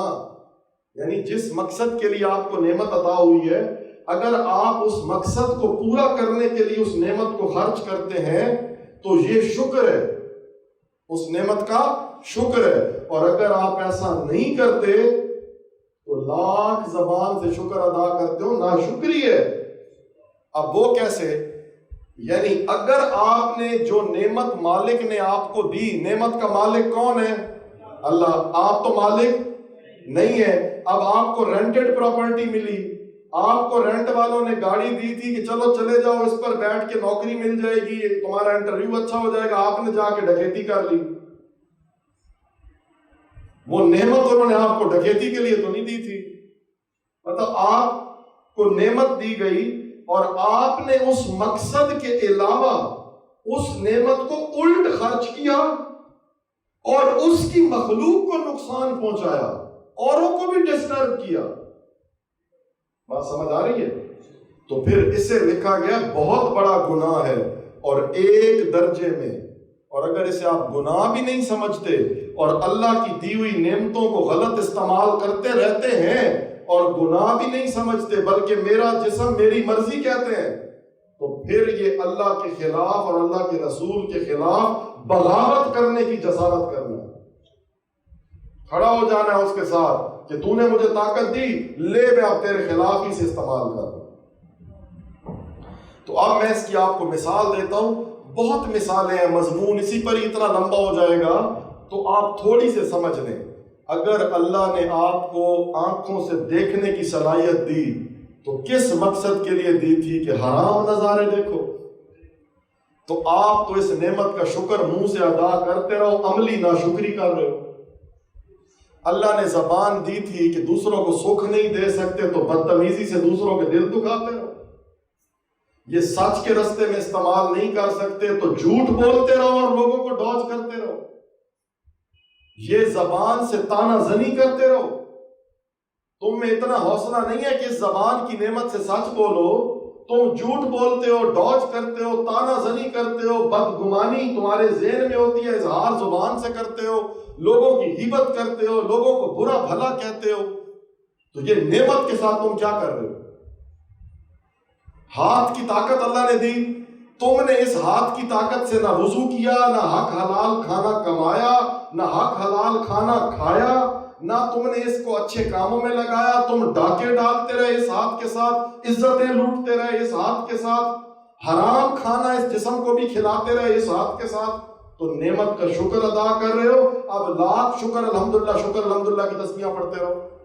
اسی طرح سے میں نے آپ کو کہا کان کا آپ غلط استعمال کرتے ہیں, آپ آنکھ کا غلط استعمال کرتے ہیں, زبان کا غلط استعمال کرتے ہیں, یہ سب ناشکری ہے. رزق کا غلط استعمال کرتے ہیں. حضرت سیدنا عائشہ صدیقہ رضی اللہ تعالی عنہ ام المومنین فرماتی ہیں کہ رسول اللہ صلی اللہ علیہ وسلم, شعب الایمان کی حدیث ہے یہ, کہ آپ صلی اللہ علیہ وسلم گھر میں تشریف لائے تو رزق کا ٹکڑا نیچے گرا پڑا تھا. آپ نے اسے نیچے سے اٹھا کے کھا لیا اور فرمایا کہ عائشہ جو نعمت کی قدر نہیں کرتے اللہ ان سے نعمت واپس لے لیتے. آج آپ جوان ہیں, آپ کو صحت کی قدر نہیں ہے, کبھی کسی کے پاس صحت نہ اس سے پوچھنا. آج نعمتوں کی قدر نہیں ہے, رزق کا غلط استعمال آپ کر رہے ہیں. رزق کا غلط استعمال یہ ہے کہ آپ حرام طریقے سے کما رہے ہیں, ایک تو یہ ہے, اور حرام کے رستے پہ لگا رہے ہیں. نہ آپ شراب کی کمائی کھا سکتے ہیں, اور اگر آپ نے حلال کمائی کما لی ہے تو نہ اس سے شراب خرید سکتے ہیں. آپ حلال کو حرام پہ خرچ نہیں کر سکتے. آپ اس کے ذریعے سے کلبوں میں جائیں اور زنا کریں اور جوا کھیلیں, یہ آپ نہیں کر سکتے. اللہ کے حلال رزق کو حرام نہیں کر سکتے. یہ اس کے رزق کی توہین ہے اور اس کی دی ہوئی نعمت کی کفران نعمت اور ناشکری ہے. تو آج ہم جو فضول خرچیاں کرتے ہیں اس کا کیسے حساب دیں گے؟ محلے میں لوگ بھوکے مر گئے اور ہم فضول خرچیاں کرتے رہ گئے. ہم نے نام نہاد سٹیٹس سمبل بنا لیے, نام نہاد فضول خرچے ہم نے اپنی زندگیوں میں ایڈ کر لیے جو ضروری نہیں تھے, اور معاشرے کے ڈر سے ہم وہ کرتے ہیں اور اپنی زندگیوں کو مشکل رکھتے ہیں, اور پھر ہم روتے دھوتے ہیں. تو ہماری مدد کیسے آ سکتی ہے جب ہم اللہ اور اس کے رسول کے قانون کو بلند نہیں کرتے؟ لوگوں کی واہ واہ کو یا لوگوں کی وہ جو ضلالتوں تو ہے اس سے بچنے کے لیے ہم سارا رول تبدیل کر دیتے ہیں. پھر ہم کہتے ہیں ہمیں سکون حاصل ہو. تو کیسے حاصل ہو؟ آپ کے گھر میں کھانا ضائع اگر ہو گیا ہے اور محلے میں پڑوسی بھوکا سو گیا, آپ کو کیا لگتا ہے اس وافر کھانے کا حساب نہیں دینا؟ آپ شادی حالوں میں جاتے ہوئے کھانا ضائع کر دیتے ہیں. آپ کو یہ اندازہ ہے کہ اگر ضائع نہ کیا جائے وہی کھانا صاف بچ جائے تقسیم کر دیں اسے, کئی غریب لوگ کھانا کھا لیں گے. وافر نعمت کے ساتھ یہ ناشکری تو ہے. اور یہ ناشکر پن میں آنی ہے. آپ سب لوگوں نے یہی سمجھا ہوا ہے کھانا کھا کے شکر الحمدللہ تو حق ادا ہو گیا. ہم لوگ ایسے اللہ سے ناراض ہیں کہ اگر ہمیں 2 وقت کی روٹی نہ ملے تو ہمارا گلہ ختم نہیں ہوتا، جبکہ رزق تو ہمیں مل رہا ہے.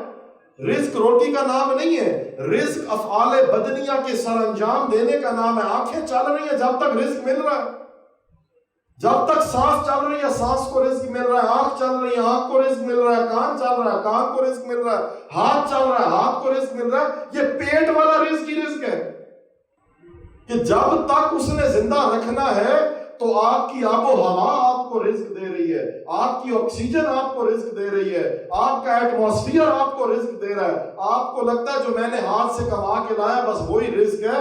اللہ نے بڑے رزق کے ذرائع آپ گرد ایکٹیو رکھے ہوئے ہیں تب آپ زندہ ہیں. کبھی آپ نے سوچا سورج آپ کے رزق کی محنت کر رہا ہے، چاند آپ کے رزق کی محنت کرتا ہے. یہ سارا ایٹماسفیئر، یہ آکسیجن، یہ اوزون لیئر، اتنے باورچی اور کوک اللہ نے آپ کے رزق کی محنت کے لیے کھڑے کیے ہوئے ہیں. اور آپ کو کیا زوم ہے کہ میں خود جی کمانا، اسی آپ کمانے آدھی اسی خود کر دیں آدھی ساڈے تے کسی کا کیڑا احسان ہے جی اسی خود کیتا ہے. واہ بندیا واہ، جس زمین پہ تو نے کیا، جن ہاتھوں سے کیا، جس قوت سے کیا، ساری تجھے تیرے رب نے دی اور تو نے کہا ساڈے تے کسی کا کیڑا احسان ہے. اسی کی زمین میں کیا، اسی کی زمین میں مٹی میں اگایا، سارا کچھ تیرے لیے اس نے کیا. تو نے اسی کے دیے ہوئے ہاتھ سے، اسی کے دیے ہوئے پٹھوں سے، اسی کے بنائے نظام کی خون کی سپلائی سے اس طاقت سے بس منہ میں ڈال لیا. منہ میں پھر اس نے سسٹم لگایا ہوا ہے، میدے نے پھر اسے ہضم کیا. پھر بھی تو کہتا جی ساڈے تے کسے دا کیڑا احسان ہے. کس لمحے وہ تیرا مددگار نہیں ہے؟ تو فرمایا کہ بزرگوں نے کہ رزق جس مقصد کے لیے ملا ہے نعمت، اس مقصد کی راہ میں خرچ کرنا شکر ہے. شکر کی یہ تعریف بھی سنی ہے کبھی؟ اس پر بھی کبھی غور کیا؟ آگے امام طبری فرماتے ہیں، اور یہ جو میں نے جتنا مضمون باندھا ہے تو میں سب سے توجہ چاہتا ہوں اب ایک نبی حضرت داؤد علیہ السلام کی زبانی سنیں. مضمون باندھا اوپر اتنا، اب حضرت داؤد علیہ السلام کی زبان سے سنیں. آپ فرماتے ہیں حضرت داؤد علیہ نبینا والصلاۃ والتسلیم، آپ کیا فرماتے ہیں کہ اللہ تعالی، حضرت امام ماوردی نے اور امام طبری نے، قرطبی نے اس کو لکھا ہے، اور وہ فرماتے ہیں اللہ تعالیٰ نے سورہ سبا کی آیت ہے کہ جس میں فرمایا کہ قوم داؤد شکر کرو.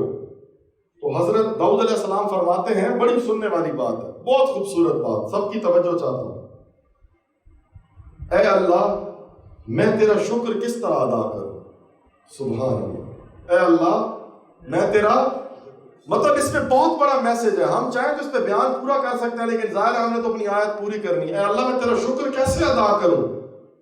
کیونکہ جس زبان سے تیرا شکر ادا کروں گا وہ بھی تو تیری دی ہوئی ہے. اگر اس زبان سے شکر ادا کرتا ہوں تو وہ بھی تو تیری دی ہوئی ہے، اور ہر سانس تیری نعمت ہے، اور ہر سانس میں تیری بے شمار نعمتیں ہیں. میں نے اسی چیز کو پہلے کھول کے بتا دیا. تو فرمایا اب سنو جواب، اے داؤد اب تو نے میرا شکر ادا کر دیا، تو نے اس عجز کا اعتراف کر لیا کہ مالک میں عاجز ہوں، تو کامل ہے، تو تو نے شکر ادا کر دیا. بس تو نے یہ مان لیا نا کہ میرے مالک میں عاجز ہوں، یعنی تو میرا شکر ادا کر ہی نہیں سکتا. یعنی تو نے یہ کہہ دیا کہ میں عاجز ہوں، تیرا شکر ادا کرنے سے تو شکر ادا ہو گیا. سبحان اللہ، کتنی بڑی بات ہے کہ کام نہ ہوا اور آپ نے اعتراف کیا اور مالک نے فرمایا کام ہو گیا. کیونکہ مالک کے شکر کا حق مخلوق کیسے ادا کر سکتی ہے؟ وہ تو بے پایہ کرم ہے. تو مخلوق اپنی عاجزی کا اعتراف کر لے تو اللہ تعالیٰ فرماتا ہے اب حق ادا ہو گیا، کیونکہ مخلوق میں نے بنائی جو عاجز ہے. تو ایک اور حدیث پاک ہے جس میں آپ صلی اللہ علیہ وسلم نے فرمایا کہ ایمان 2 نصف پر مشتمل ہے، یعنی ایمان کے 2 حصے ہیں. تو پوچھا صحابہ نے یا رسول اللہ وہ کون سے 2 حصے ہیں؟ آپ نے فرمایا صبر اور شکر، جہاں یہ جمع ہو جائے سمجھو وہاں ایمان مکمل ہو جاتا ہے. تو خلاصہ یہ ہے اس بحث کا، اب اگلی آیت میں چلتے ہیں۔ میں نے کہا تھا نا کہ یہ بڑا لطیف موضوع ہے صبر و شکر کا، اس پر گفتگو کریں گے۔ تو خلاصہ کلام یہ ہے کہ اللہ تعالیٰ کی نعمتوں کا اعتراف کرنا، کیا؟ اللہ کی نعمتوں کا اعتراف کرنا، زبان سے، قلب و دل سے، اور اپنے افعال سے، اپنی حرکات سے، اور اس کی نعمتوں کو اس کی نافرمانی میں خرچ نہ کرنا اس کا شکر ہے۔ تو یہ خلاصہ کلام ہے کہ اللہ تعالیٰ کی نعمتوں کا اعتراف کرنا اور اس کی نعمتوں کو اس کی نافرمانی میں خرچ نہ کرنا اس کا شکر ہے۔ تو ایک اور جو بڑی خوبصورت بات فرمائی کہ اس میں بہت صبر کرنے والوں اور بہت شکر کرنے والوں کے لیے نشانیاں ہیں۔ یہ فرمایا تھا نا اللہ نے قرآن پاک کی آیت میں، تو یہ اس لیے فرمایا اللہ نے کہ نشانیاں سب کے لیے ہیں۔ موسیٰ علیہ السلام کے درس میں، وہ قوموں کے حالات میں، ایام اللہ میں، اللہ کے وہ جو دن تھے جو نشانیاں اللہ نے دکھائیں، ماننے والوں پر نعمتیں اور نہ ماننے والوں کو ناکامیاں دے کر اللہ نے دکھایا نا حق اور غالب کا، جب حق اور باطل کا جب بھی مقابلہ ہوا تو غالب کون آیا؟ حق آیا نا۔ تو اللہ تعالیٰ فرما رہا ہے اس میں سب انسانوں کے لیے نشانیاں ہیں، لیکن حقیقی فائدہ صبر اور شکر والوں کو ملے گا، کیونکہ حقیقی نشانیاں ان کے لیے ہیں جو اللہ پہ ایمان لے آئے اور صبر اور شکر، جیسے اللہ نے فرمایا ہے نا ہدی للمتقین۔ تو میں نے آپ کو یاد ہے ایک بیان میں سمجھایا تھا ہدی للناس اور ہدی للمتقین کا فرق، کہ قرآن ہدایت تو سب کے لیے ہے، ہدی للمتقین کیوں کہا ہے؟ تو میں نے آپ کو یاد ہے سمجھائی تھی بات کہ ایک ہدایت ہے رستہ کسی سے پوچھنا اور خود سفر کرنا، تو یہ تو سب کے لیے ہے، اور ایک ہدایت یہ ہے کہ اس کے حبیب کے پیچھے کھڑے ہو جانا، ایک گاڑی آپ کے لیے کھڑی ہو اور پکڑ کے منزل پر لے جائے۔ یاد آئی بات؟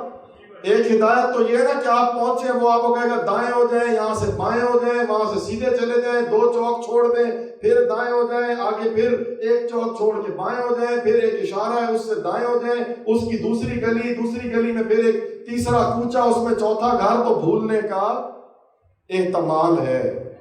بھئی سمجھ آئی کہ نہیں؟ تو ہدی للناس ہے، لیکن جو ایمان لے آتا ہے اور تقوی والا ہو جاتا ہے تو پھر اسے کہا جاتا ہے آپ چلے جانا، سمجھ آئی، آپ چلے جانا، تو وہ آپ موٹر وے سے اتریں گے تو ٹھوکر نیاز بیگ پہ گاڑی کھڑی ہوگی، اس کے پیچھے پیچھے ہی آ جانا، تو پھر وہ آپ سیدھے ہی منزل پہ آ جائیں گے۔ تو یہ بھی ویسی بات ہے کہ نشانیاں سب کے لیے ہیں، لیکن کن کے لیے بطور خاص ہیں؟ کہ وہ جو صبر اور شکر کرنے والے۔ تو یہ امید آیت کی سمجھ آ گئی ہوگی، اب آگے چلتے ہیں۔ تو آگے یہ فرمایا کہ آیت نمبر 7 اور 8 میں، اور یاد کرو جب تمہیں تمہارے رب نے آگاہ کر دیا تھا کہ اگر تم نے شکر کیا تو میں ضرور تم کو زیادہ نعمت دوں گا، یعنی شکر کرنے والوں کو نعمت بڑھا دوں گا، یعنی جو شکر کرتے ہیں ان کی نعمت کو اللہ تعالیٰ بڑھا دیتا ہے، یعنی لئن شکرتم لازیدنکم، تو میں ان کی نعمت کو بڑھا دیتا ہوں۔ اور آگے فرمایا اور اگر تم نے ناشکری کی تو بے شک میرا عذاب ضرور سخت ہے۔ اور موسیٰ علیہ السلام نے کہا اگر تم اور تمام روئے زمین کے لوگ مل کر ناشکری کرو، یعنی موسیٰ علیہ السلام نے ان سے کہا اگر تم سارے اور زمین کے سارے لوگ مل کر ناشکری کرو تو بے شک اللہ بے پرواہ اور تعریف کیا ہوا ہے، کہ اللہ کو کوئی پرواہ نہیں ہے۔ تو اب حضرت موسیٰ علیہ السلام نے اپنی قوم کو بتایا، اور ہمیں حضرت موسیٰ علیہ السلام کی وجہ سے بڑا اوپن اصول اور کلیہ مل رہا ہے کہ شکر گزار بننے میں ہمارا فائدہ ہے، اور کفران نعمت کرو گے تو کیا ہوگا؟ ہمارا نقصان ہوگا۔ اب اللہ تعالیٰ کو نہ احسان مندیوں کی ضرورت ہے اور اللہ کو نہ کسی ناشکری کا خوف ہے۔ سمجھ آ رہی ہے؟ تھوڑی سی اس کی حق تو نہیں ادا کر سکتا، لیکن تھوڑا سا سمجھا دیتا ہوں کہ اللہ کو نہ کسی کی نافرمانی سے مسئلہ ہے، نہ شکری سے، اور نہ اللہ کو کسی کی شکر گزاری سے مسئلہ ہے، یعنی کوئی پرواہ ہے۔ تھوڑی سی سمجھاتا ہوں کیسے۔ ہمیں تو شکر گزاری اس لیے چاہیے کہ لوگ پھر ہمارے کام آئیں، تو کوئی اللہ کی شکر گزاری اللہ کو کیوں چاہیے؟ اس نے کو کسی سے کام لینا ہے، اسے کو کسی سے کام پڑھنا ہے۔ اچھا، اور پھر ہماری تو کوئی ناشکری کرے گا، توجہ بھائی، کوئی ہماری ناشکری کرے گا تو ہمیں تو پرواہ ہوگی نا، ہماری گاڑی استعمال کر کے پرانی کر دی، شکر بھی نہیں کیا، اس کی تو ساری نعمتیں بنائی ہوئی ہیں، ساری زندگی استعمال کر کے بھی آپ کام نہیں کر سکتے، وہ پھر بنا لے گا، اس کی تو ساری نعمتیں اس کی بنائی ہوئی ہیں، تو اسے یہ پریشانی یا مسئلہ نہیں ہے کہ آپ اس کی شکر گزاری کریں یا نہ شکری کریں۔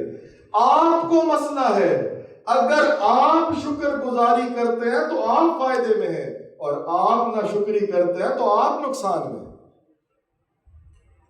تو موسیٰ علیہ السلام نے اپنی قوم کو کیا بتایا کہ موسیٰ علیہ السلام نے کہا کہ شکر گزار بننے میں تمہارا فائدہ ہے۔ اب ہوتا کیا ہے؟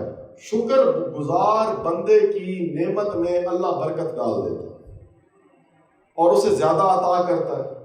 ایک معنی تو یہ ہے کہ کسی کے پاس ایک گاڑی ہوتی ہے تو دو ہو جاتی ہیں، لیکن میں آپ کو اس کا حقیقی معنی بتاتا ہوں، بھائی سمجھ آ رہی ہے؟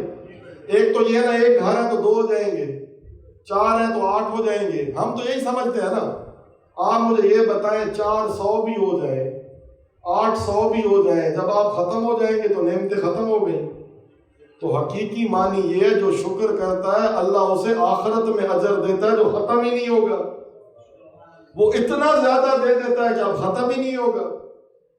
دنیا میں بھی دے دیتا ہے، لیکن دنیا کی زندگی ختم ہو جائے گی تو نعمت کا استعمال رک جائے گا، وہ ایسا عطا کر دیتا ہے شکر پہ اجر کہ اگلی زندگی میں دے گا، نہ زندگی ختم ہوگی نہ نعمت ختم ہوگی، وہ ایسا زیادہ عطا کرے گا، اس کا زیادہ بھی ایسا زیادہ ہے جو ختم نہیں ہوگا۔ ہم اس کا چھوٹا معنی کر لیتے ہیں، ہم کہتے ہیں ہماری ذہن چھوٹا ہے نا، ہمارا ذہن، ہم معنی بھی چھوٹا کر لیتے ہیں کہ بھئی یہ جی ہماری ایک گاڑی ہے 2 ہو جائے گی، وہ بھئی 2 بھی ہوں گی تو ختم ہی ہو جائے گی نا، وہ جو تجھے دے رہا ہے وہ کبھی ختم نہیں ہوگا، اور وہ صلہ تجھے ادھر دے رہا ہے، تجھے ادھر بھی دے دے گا اور ادھر بھی دے گا۔ اب آگے فرمایا کہ یہ جو ناشکر گزاری کرتا ہے، اب جب وہ ناشکری کرتا ہے تو زندگی ختم ہو جائے گی، بولے بھائی، اور وہ جو نعمت ہے وہ تو اللہ کی تھی، وہ بھی ختم ہو جائے گی۔ اب ناشکری کرنے سے اگلی نہ ختم ہونے والی زندگی میں جو وبال گلے پڑے گا تو عذاب نہیں ہے، وہ جو اگلی زندگی میں اس نعمت کو تو اس نے استعمال کیا اور شکر گزاری نہیں کی، اللہ کی نعمت تھی یہ بھی مر گیا، نعمت کا ٹائم بھی گزر گیا، اب جب بالکل نہیں مرنا اور کبھی موت نہیں آئے گی اور یہ وبال ادھر ساتھ چلے گا تو یہ ناشکری کا وبال ہے، جسے اس آیت مبارکہ میں بیان کیا گیا کہ اور اگر تم نے شکر کیا تو میں ضرور تم کو زیادہ نعمت دوں گا، اور اگر تم نے ناشکری کی تو بے شک میرا عذاب ضرور سخت ہے۔ تو میں نے تو آپ کو پیچھے شکر کی ڈیفینیشن سمجھائی ہے کہ ہم ناشکریاں کیسے کرتے ہیں، جب نعمت کا اعتراف نہیں کرتے اور نعمت کو اس نعمت دینے والے کی نافرمانی میں خرچ کرتے ہیں۔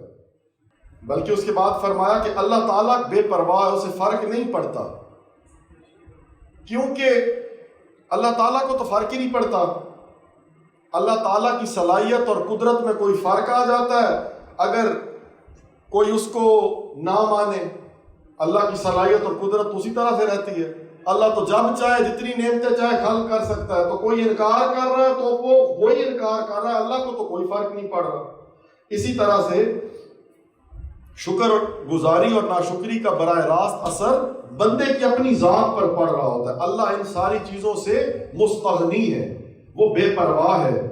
تو یہ جو اخلاقاً بھی اگر ہم اپنے ماحول کو دیکھیں، اپنے معاشرے کو دیکھ لیں، تو اخلاقاً بھی اگر کوئی شخص کسی کا شکریہ ادا کرتا ہے تو یہ اعلیٰ اخلاق کی علامت سمجھا جاتا ہے، یہ چیز اعلیٰ اخلاق میں آتی ہے۔ اگر کوئی آپ کے ساتھ اچھا کرے تو اس کا شکریہ ادا کرنا چاہیے، مطلب دنیا میں بھی اگر کوئی بندہ کسی کے ساتھ اچھا بیہیویئر کرے تو اس کا شکریہ ادا کرنا چاہیے نا۔ تو اللہ نے تو ہمارے ساتھ کیا وہی اچھا ہے، ہر حال اچھا ہے، تو ہم اپنے رب کا شکر نہیں ادا کرتے، شکوہ کرتے ہیں۔ یعنی رب تعالیٰ کا شکر ادا کرنا چاہیے۔ تو حدیث شریف ہے، ہمارا تو دین اتنا خوبصورت ہے کہ وہ کتنی خوبصورتیاں سکھاتا ہے کہ اپنے جیسے بندے کی شکر گزاری کو حدیث میں اللہ کی شکر گزاری کے ساتھ جوڑ دیا گیا ہے۔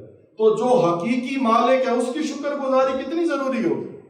تو حدیث کے لفظ ہیں، حضرت ابو ہریرہ رضی اللہ عنہ بیان فرماتے ہیں کہ رسول اللہ صلی اللہ علیہ وسلم نے فرمایا، جو لوگوں کا شکر ادا نہیں کرتا، سنیں بھائی، جو لوگوں کا شکر ادا نہیں کرتا وہ اللہ کا شکر بھی ادا نہیں کرتا۔ یہ ترمذی شریف کی، ابو داؤد، مسند احمد اور صحیح ابن حبان کی حدیث ہے۔ یعنی اس کے 3 مفہوم بن گئے۔ جو شخص لوگوں کے احسانات کا شکریہ ادا نہ کرے، کسی نے آپ کے ساتھ اچھا کیا ہو اور آپ اس کا شکریہ ادا نہ کریں اور اس بندے کی نیکیوں کا انکار کریں جس نے آپ کے ساتھ نیکی کی ہے، تو اگر آپ اللہ کی نعمتوں کا شکر ادا بھی کریں گے تو اللہ اس شکر کو قبول نہیں کرے گا، کیونکہ اللہ تعالیٰ کے بندوں کے احسان مند نہیں ہوئے نا آپ، اور اللہ نے اپنے بندے کو کرنے کی توفیق دی تھی آپ کے ساتھ نیکی، آپ نے اپنے اس کے بندے کی نیکی یاد نہیں رکھی، یعنی آپ اپنے محسن کی نیکی یاد نہ رکھیں۔ کسی شخص نے آپ کے ساتھ کبھی نیکی کیا تو یاد رکھنا چاہیے۔ ہم تو چونکہ اپنا حق سمجھتے ہیں نا، میں نے شروع میں آپ کو بتا دیا تھا کہ شکر حق نہیں ہوتا، تبھی ادا ہوتا ہے جب اپنا حق نہ سمجھا جائے۔ ہمارے ساتھ کوئی بندہ نیکی کرے تو ہم کہتے ہیں ہم بھی نیکیاں کرتے تھے اس کے ساتھ، تو اسے بھی کرنی چاہیے تھی، تو پتہ یہ چلا کہ ہم تو نیکیاں اللہ کے لیے کرتے ہی نہیں ہیں، ہم تو ٹریڈ کرتے ہیں نیکیوں کی، ہم تو بندوں کے ساتھ نیکیاں کرتے ہیں کہ یہ بھی ہمارے ساتھ نیکیاں کریں، ہماری تو نیکیاں رب کے لیے ہیں ہی نہیں، ہم تو بزنس ٹریڈ کر رہے ہیں، اسی لیے ہم شکر بھی ادا نہیں کرتے، کیونکہ ہم اللہ کے لیے کرتے تو ہم شکر بھی ادا کرتے کہ میرے مالک تو نے توفیق دی ورنہ میں کہاں نیکی کر سکتا تھا۔ تو آگے اس کا دوسرا معنی یہ ہے کہ جو لوگوں کا شکریہ ادا نہیں کرتا تو یہ اس کی عادت ہے کہ وہ احسان فراموش ہے، یعنی اس بندے کا مزاج بیمار ہے۔ یہ ایک بیماری ہے کہ آپ کسی کی اپنے ساتھ کی ہوئی اچھائی کو یاد نہ رکھیں۔ ذرا توجہ چاہتا ہوں، یعنی آپ کے مزاج میں ایک بیماری موجود ہے کہ آپ اپنے ساتھ کی ہوئی اچھائیاں بھول جاتے ہیں۔ اس کا مطلب ہے آپ اپنے رب کی نعمتیں بھی بھول جائیں گے، اپنے رب کے شکر گزار بھی نہیں ہوں گے۔ یہ حدیث کا دوسرا مطلب ہے۔ اور تیسرا مطلب یہ ہے کہ اگر وہ لوگوں کا شکر ادا نہیں کرتا اور اللہ کی نعمتوں کا شکر ادا کرتا ہے تو یہ اس معنی میں ہے کہ وہ اللہ کے شکر کو ادا نہ کر رہا ہو، کیونکہ بندے بھی تو اللہ کی نعمت ہی ہیں جو اس کے ساتھ نیکی کر رہے ہیں۔ تو اگر وہ اللہ کی بعض نعمتوں کا شکر ادا کرتا ہے اور اللہ نے جو انسانوں کے ذریعے اس کی مدد کی ہے ان انسانوں کا شکر ادا نہیں کرتا، تو اللہ تعالیٰ فرماتے ہیں یہ ایسا ہی ہے جس نے میرا شکر ادا نہیں کیا۔ تو محسن کو فراموش کرنے والا، محسن کو بھول جانے والا شخص ایسا ہے کہ اللہ تعالیٰ فرماتا ہے یہ میرا شکر گزار بندہ نہیں ہے۔ تو ہم تو ہماری سوسائٹی میں تو یہ ٹرینڈ ہی نہیں رہا کہ ہم یاد رکھیں اپنے محسنوں کو۔ آیت نمبر 9 میں ارشاد باری تعالیٰ ہے کہ تمہارے پاس تم سے پہلے لوگوں کی خبریں نہیں آئیں، نوح کی قوم اور عاد اور سمود کی اور ان کے بعد کے لوگوں کی جن کو اللہ کے سوا کوئی نہیں جانتا۔ ان کے پاس ان کے رسول واضح دلائل لے کر آئے تو انہوں نے اپنے ہاتھ اپنے منہوں پر رکھ دیے اور کہا جس پیغام کے ساتھ تمہیں بھیجا گیا ہے ہم اس کا انکار کرتے ہیں، اور بے شک جس دین کی طرف تم ہمیں دعوت دے رہے ہو ہم اس کے متعلق سخت شک میں مبتلا ہیں۔ اب آیت نمبر 9 میں یہ جو بیان ہوا ہے کفار کا، اب اس سے پہلے ایام اللہ کے متعلق گفتگو ہو رہی تھی، یعنی اللہ نے اپنی نعمتیں یاد کر عطا فرمائیں اور وہ ایام جن میں اللہ نے اپنا عذاب نازل فرمایا۔ تو اللہ تعالیٰ نے موسیٰ علیہ السلام کی قوم کو جو نعمتیں عطا کی تھی ان کا ذکر فرمایا، اور جن قوموں پر اللہ نے عذاب نازل فرمایا تھا ان کا ذکر بھی فرمایا، اور ان قوموں کے کفر کی بیماری وہ جو ان قوموں میں تھی اور وہ جو دلائل آگے سے دیتے تھے، یعنی جو کفر کے مزاج کا خاصہ ہے کہ کافر یہی دلائل ہی دیتے ہیں نا کہ ہم نہیں مانتے جب ان کے سامنے یہ پیغام لایا جاتا ہے، جس دین کی طرف تم دعوت دے رہے ہو ہم تو اس کے متعلق شک میں مبتلا ہیں، یعنی کسی طرح کا رویہ نہ ماننے والا مزاج رکھتا ہے۔ تو یہاں پر اللہ تعالیٰ فرما رہے ہیں کہ حضرت نوح علیہ السلام کی قوم، حضرت ہود علیہ السلام کی قوم، حضرت صالح علیہ السلام کی قوم، ان کے لوگوں کے بھی یہی مسائل تھے۔ تو آپ نے دیکھا کہ ان کے ساتھ کیا ہوا۔ تو اب اس آیت میں یا تو حضرت موسیٰ علیہ السلام کو اور ان کی امت کو، ان قوموں کا ذکر کیا جا رہا ہے جو قرآن پاک نے اپنے لفظوں میں بیان کر دیا ہے اقتباس، یا پھر مسلمانوں کو بتایا جا رہا ہے کہ حضرت موسیٰ علیہ السلام کو بھی ہم نے کہا تھا پچھلی قوموں کے حالات دیکھو ان کے ساتھ کیا ہوا تھا، تو آپ کو بھی بتایا جا رہا ہے۔ یعنی رسول اللہ کی قوم سے خطاب بھی ہو سکتا ہے کہ موسیٰ علیہ السلام کی قوم کے حالات بھی دیکھو اور وہ پچھلی قوموں کے حالات بھی۔ اس کے بعد فرمایا کہ ہاتھ منہ پر رکھنا، تو اس میں متعدد تفسیری اقوال ہیں۔ تو اس کا مطلب کیا ہے؟ مطلب سب علماء نے یہی لکھا ہے کہ وہ ہاتھ منہ پہ رکھنا انبیاء کی توہین اور تکذیب کے لیے تھا۔ یعنی انبیاء نے ایسی بات کی جیسے ہم کہیں، ہمارے ہاں بھی کہتے ہیں ہاں یہ کیسی بات کر رہے ہو،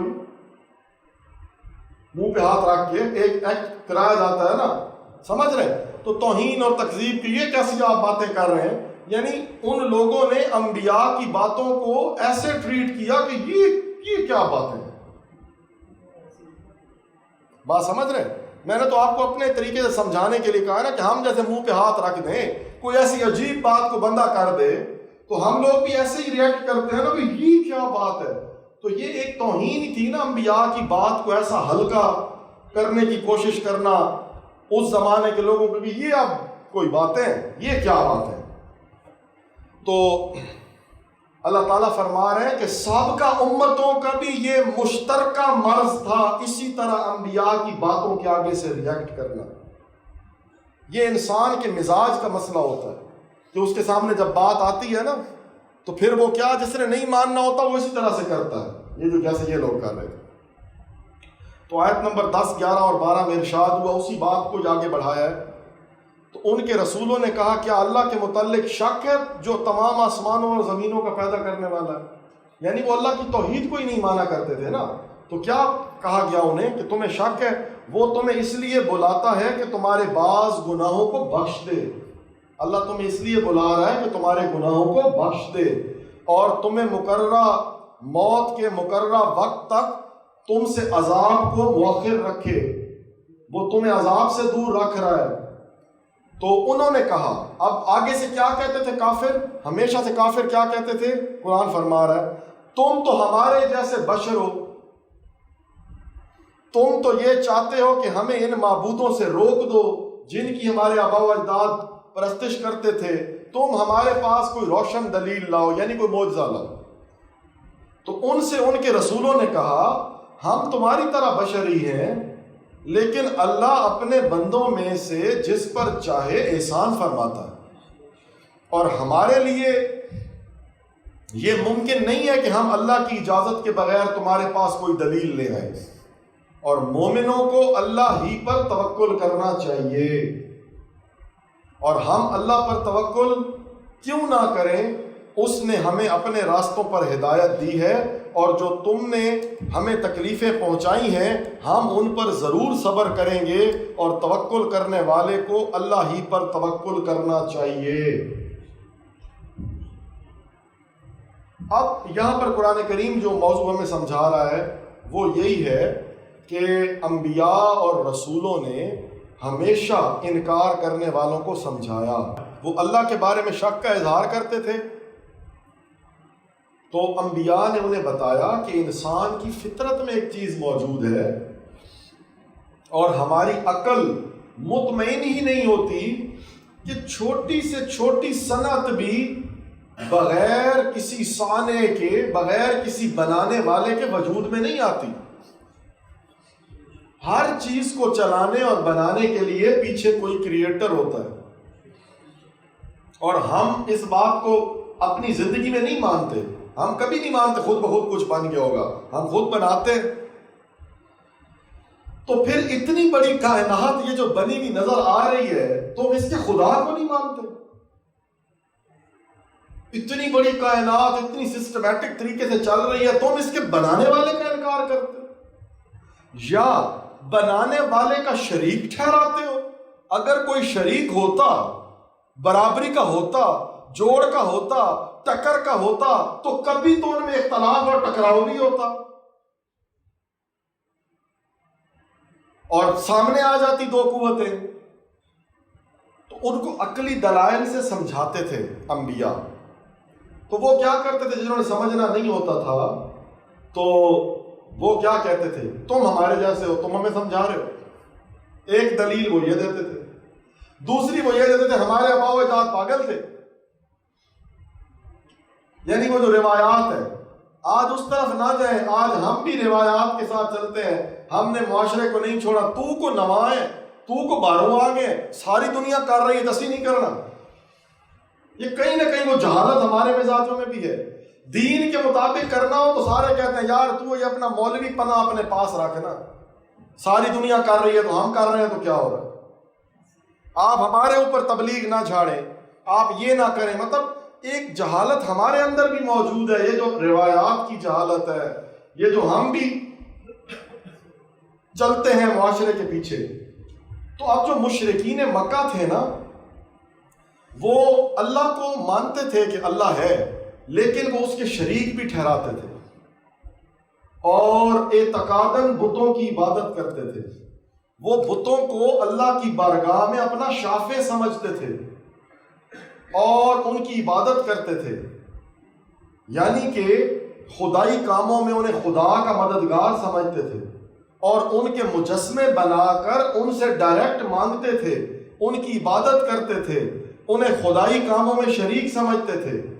یعنی ایک بات کر دی جاتی ہے نا مسلمانوں کے عقیدہ توسل پہ، یہ بھی ظلم اور زیادتی ہے کہ اللہ پاک کی بارگاہ میں نیک کام کا یا کسی شخصیت کا وسیلہ پیش کرنا، اس کو ان بتوں کے ساتھ ریلیٹ کر دیا جاتا ہے۔ تو یہ بالکل ایک غلط نظریہ اور عقیدہ ہے۔ تو ان لوگوں کے ہاں کوئی توسل یا وسیلے کا تصور ایسا نہیں تھا، یہ تو اللہ کا شریک سمجھتے تھے، یہ تو ان کے بت بناتے تھے، ان کی نظریں کرتے تھے، ان کی منتیں کرتے تھے، ان کے آگے قربانیاں کرتے تھے۔ ان کا عقیدہ توسل بالکل غلوف کا شکار تھا اور بگڑا ہوا تھا۔ یہ کہنا کہ یہ وسیلہ اور یہ وسیلہ جو دوسرا دعا میں مسلمان دیتے ہیں کہ یہ ایک جیسا ہے، یہ بالکل غلط بات ہے۔ یہ تو ان مذہبی شخصیات کی جن کو یہ اچھا سمجھتے تھے پرستش کرنے لگ گئے تھے، بت پرستی، عبادت کرتے تھے، ان کے آگے ماتھے ٹیکتے تھے اور ان سے ڈائریکٹ مانگتے تھے۔ ڈائریکٹ مانگنا شرک ہے، اللہ سے مانگا جا سکتا ہے، اللہ کے غیر سے نہیں مانگا جاتا۔ توسل کا عقیدہ ہے وسیلہ پیش کیا جاتا ہے اللہ کی بارگاہ میں، اور وہ قرآن پاک کی آیت ہے کہ اللہ کی بارگاہ میں وسیلہ پیش کرو۔ تو یہ عقیدہ وسیلے کا عقیدہ نہیں تھا، یہ تو ایک بت پرستی کا عقیدہ تھا۔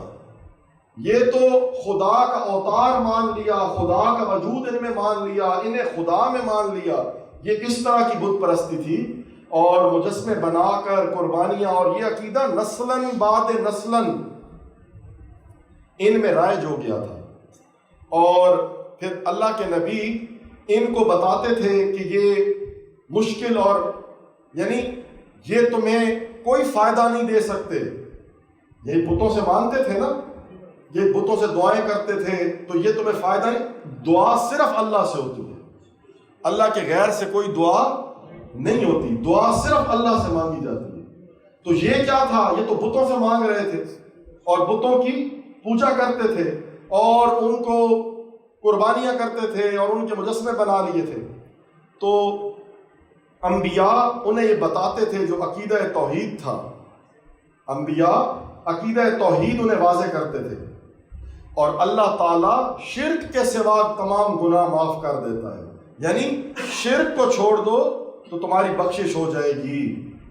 تو انبیاء نے ان سے کہا کہ اگر تم یہ سادہ سا مسئلہ نہ سمجھ سکتے تو پھر تو تم عقلاً معذور تھے، یعنی پیچیدہ مسئلہ ہوتا، بہت مشکل ہوتی، تمہیں سمجھ نہ آ رہی ہوتی، عقل کو نہ سمجھ آتی، بالکل سیدھی سی بات ہے، یہ بت مکھی بھی نہیں اڑا سکتے، تمہارے ہاتھوں سے بنائے ہوئے ہیں، یہ تم نے بنا کے خود رکھ لی ہیں، خود ان کے تم اپنے سامنے ان کو تراشتے ہو اور ان کو اپنے سامنے رکھا ہوا ہے، یہ تو مکھی بھی نہیں اڑا سکتے، یہ تو سیدھی سی بات ہے۔ تو نہ یہ ہمیشہ سے تھے، نہ یہ تمہارے کام آئیں گے، کہ جی ہم اپنے آبا و اجداد کا مسلک نہیں چھوڑ سکتے، ہم اپنے آبا و اجداد کا مذہب نہیں چھوڑ سکتے. آپ سمجھ رہے ہیں کہ وہ جو آبا و اجداد کی تقلید ہے کہ ہم وہ نہیں چھوڑ سکتے، ہماری مجبوری ہے. جیسے ہم آپ پھنس جائیں اور اپنے رسم و رواج میں کہ جی اسی بات چھڈو جی ساڈے علاقے دا رواج اور اسی کی کریے، اسی نہیں چھڈ سکتے ساڈے علاقے دا رواج. یہ جہالت ہمارے اندر بھی موجود ہے. ہمارے رسم و رواج کی کوئی اہمیت نہیں ہے جو شریعت سے ٹکراتے ہیں. جو قانون اللہ اور اس کے رسول صلی اللہ علیہ وسلم نے دیا ہے اسی کی بالادستی ہوگی. جس کی ملکیت ہے اور جس کا سب کچھ ہے، جو مالک ہے، جو مالک حقیقی ہے، مرضی بھی اسی کی چلے گی. نہ جسم ہمارا ہے اور نہ مرضی ہماری ہے. تو اس پر یہ جس کا ہے، جس کی ملکیت ہے، جس کی پراپرٹی ہے، اسی کی مرضی چلے گی. وہی حقیقی مالک ہے. تو ان کے وہی اعتراضات تھے. تو اللہ تعالیٰ یہاں پر فرما رہا ہے کہ یہ ایک کامن بیماری ہے جو تمام امتوں کو لگی ہوئی تھی. یہ مزاج میں موجود بیماری ہے اور یہ ایک مشترکہ مرض ہے منکرین کا، نہ ماننے والوں کا. تو رسول جو ہیں انہوں نے کہا کہ بالکل بھائی ہم بشر ہیں تمہاری طرح کے. ہم نے کب دعویٰ کیا ہے کہ ہم فرشتے ہیں؟ اور رسول کی بشریت کا انکار کفر ہے. قرآن کریم میں بشر کہا گیا، رسول خود بشر کہہ رہے ہیں خود کو. تو کوئی یہ کہے کہ رسول بشر نہیں ہے، انسان نہیں ہے، تو یہ کفریہ جملہ ہے. اور یہ آپ یاد رکھیں کہ رسولوں نے خود کہا انہیں کہ ہم بشر ہیں. ہاں، لیکن اللہ تعالیٰ نے ہمیں اپنے احسان اور فضل کے ساتھ چن لیا ہے. اب یہ وہ خاص بات ہے جو تمہیں عام اور ہمیں خاص کر دیتی ہے کہ اللہ کا یہ احسان اور فضل جو ہمارے ساتھ ہے نا وہ تمہارے ساتھ نہیں ہے. اور یہی وہ لائن آف ڈفرنس جو ڈفرینشیٹ کر رہی ہے، پوائنٹ آف ڈفرنس ہے. یہی اتنا بڑا ہے کہ اللہ جسے چن لے اپنے لیے خاص کر لے اور اب اگلا کہے یہ میرے جیسا ہے، تو یہ بات پھر سجدی اور جچتی نہیں ہے. بات تو تب سمجھ میں آئے گی نا. اللہ کا نبی کہہ رہا ہے کہ میں تم جیسا ہوں. ہم کہہ سکتے ہیں اللہ کے نبی جیسے؟ ہم پر وحی آتی ہے، ہم پر فرشتے آتے ہیں، ہماری بیویاں ازواج مطہرات ہیں، ہمارے دوست صحابی رسول ہیں. تو کہنے کا مطلب یہ ہے کہ اس فرق کو ملحوظ خاطر رکھنا ہے، غلو نہیں کرنا. یہ ایک سمجھنے کی جگہ ہے جسے سمجھنا ہے، جس پر پھر پھسل جاتے ہیں لوگ. تو فرمایا کہ انسانیت جو ہے، بشریت نبوت کے منافی نہیں ہے. تمام انبیاء انسان ہی تھے. قرآن کریم نے دلیل قائم کی کہ تمام لوگوں کی طرف انسان ہی نبی مبعوث ہوئے تھے. تو اللہ تعالیٰ نے فضل فرما کر، احسان کر کے عام بشر اور انبیاء میں خود تفریق کر دی ہے. اور یہ خالصتاً اللہ کی عطا، مرضی، منشا، رضا اور فیصلہ ہے. نبوت کو محنت سے حاصل نہیں ہوتی، یہ کوئی کسبی چیز نہیں ہے. اللہ تعالیٰ عطا کرتا ہے. ایسے نہیں ہوتا کہ آپ پہلے قادیان میں مجدد بنتے ہیں اور پھر ترقی کرتے کرتے کرتے نبی بن جاتے ہیں. دوسرا ان کا یہ اعتراض تھا وہ آباء و اجداد کا. اور تیسرا ان کا اعتراض کیا تھا؟ وہ کہتے تھے فرمائشی معجزے پیش کیے جائیں. اسی جیڑا کچھ کہہ رہے ہیں نا وہ وکھا دو، اسی جے کہہ رہے ہیں نا وہ وکھاؤ. آپ بات سمجھ رہے ہیں؟ جس نے نہیں ماننا نا اس نے نہیں ماننا. تو اللہ تعالیٰ نے دلیل قائم فرمائی کہ یہ من مرضی کے معجزے دکھائے ہیں، پیچھے تو کو سارے ایمان لے آئے ہیں، پھر بھی نہیں لاتے ہوتے. یہ من مرضی کے معجزے دیکھ کر بھی ایمان نہیں لاتے. کیونکہ کتنے معجزے دکھائے گئے تو کیا سارے لوگ ایمان لے آئے؟ مردے زندہ ہو گئے، عیسیٰ علیہ السلام نے کیے تو سب ایمان لے آئے. تو یہ ایمان نہ لانے کا بہانہ ہے، وگرنہ نبی کو ضرور معجزہ عطا ہوتا ہے. اور معجزہ نبی کی قدرت نہیں ہوتا، معجزہ اللہ کی قدرت ہوتا ہے. نبی کے ہاتھ پہ صادر ہوتا ہے. نبی قدرت نہیں رکھتا معجزہ دکھانے پہ، اللہ تعالیٰ معجزے کو صادر فرماتے ہیں. نہ کوئی ولی کرامت دکھانے پہ قدرت رکھتا ہوتا ہے. اللہ تعالیٰ جب چاہتے ہیں تو اللہ کی عطا سے وہ کام ہوتا ہے. وہ نبی کے ہاتھ سے ہوتا ہے تو معجزہ ہوتا ہے، اور اسی نبی کے ماننے والے صالح مومن کے ہاتھ پہ ہوتا ہے تو کرامت ہوتا ہے. اور ایسا ہی کوئی کام کسی غیر مومن کے ہاتھ سے ہو جائے تو استدراج ہوتا ہے. بات سمجھ لیں؟ انہوں نے معجزہ تے کرامت مان لینا جڑے نو ایمان ہی نہیں ہے. تو یہ کر کون رہا ہوتا ہے؟ اللہ کر رہا ہوتا ہے. تو کیا فرمایا یہاں پر کہ انبیاء نے کیا فرمایا کہ بھئی ہم نہیں دلیلیں دکھا سکتے، بات سمجھ رہے ہیں؟ ہماری دلیل تو ہماری ثابت قدمی ہے کہ تم کیا کر رہے ہو، ہم کھڑے ہیں تمہارے سامنے کہ ہم ہی غالب آئیں گے. ہماری دلیل تو یہ ہے، ہماری دلیل تو استقامت ہے. بات سمجھ آ رہی ہے؟ تو یہ من پسند معجزے، یہ اسی پہ مولانا روم نے کچھ شعر لکھے، ان کا ترجمہ میں نے لکھا تھا کہ کفار نے کہا ہم بھی انسان اور انبیاء بھی انسان، ہم بھی سوتے ہیں اور کھاتے ہیں اور وہ بھی اسی طرح. تو وہ جواب دیتے ہیں کہ ان عقل کے اندھوں کے پاس تو سادہ دلیل کا جواب نہیں ہے. مولانا روم لکھتے ہیں کہ زنبور اور شہد کی مکھی بھی ایک ہی پھول سے رس لیتی ہے اور ایک ہی پھول سے خوراک حاصل کرتی ہے، تو ہیں بھی دونوں مکھیاں، ایک میں ڈنک اور زہر بن جاتا ہے، ایک میں شہد بن جاتا ہے. تو یہ کیسے برابر ہو جائے گا؟ اللہ تعالیٰ نے نا وہ خواص ہی الگ کر دی ہیں کہ وہ برابری نہیں ہو سکتی.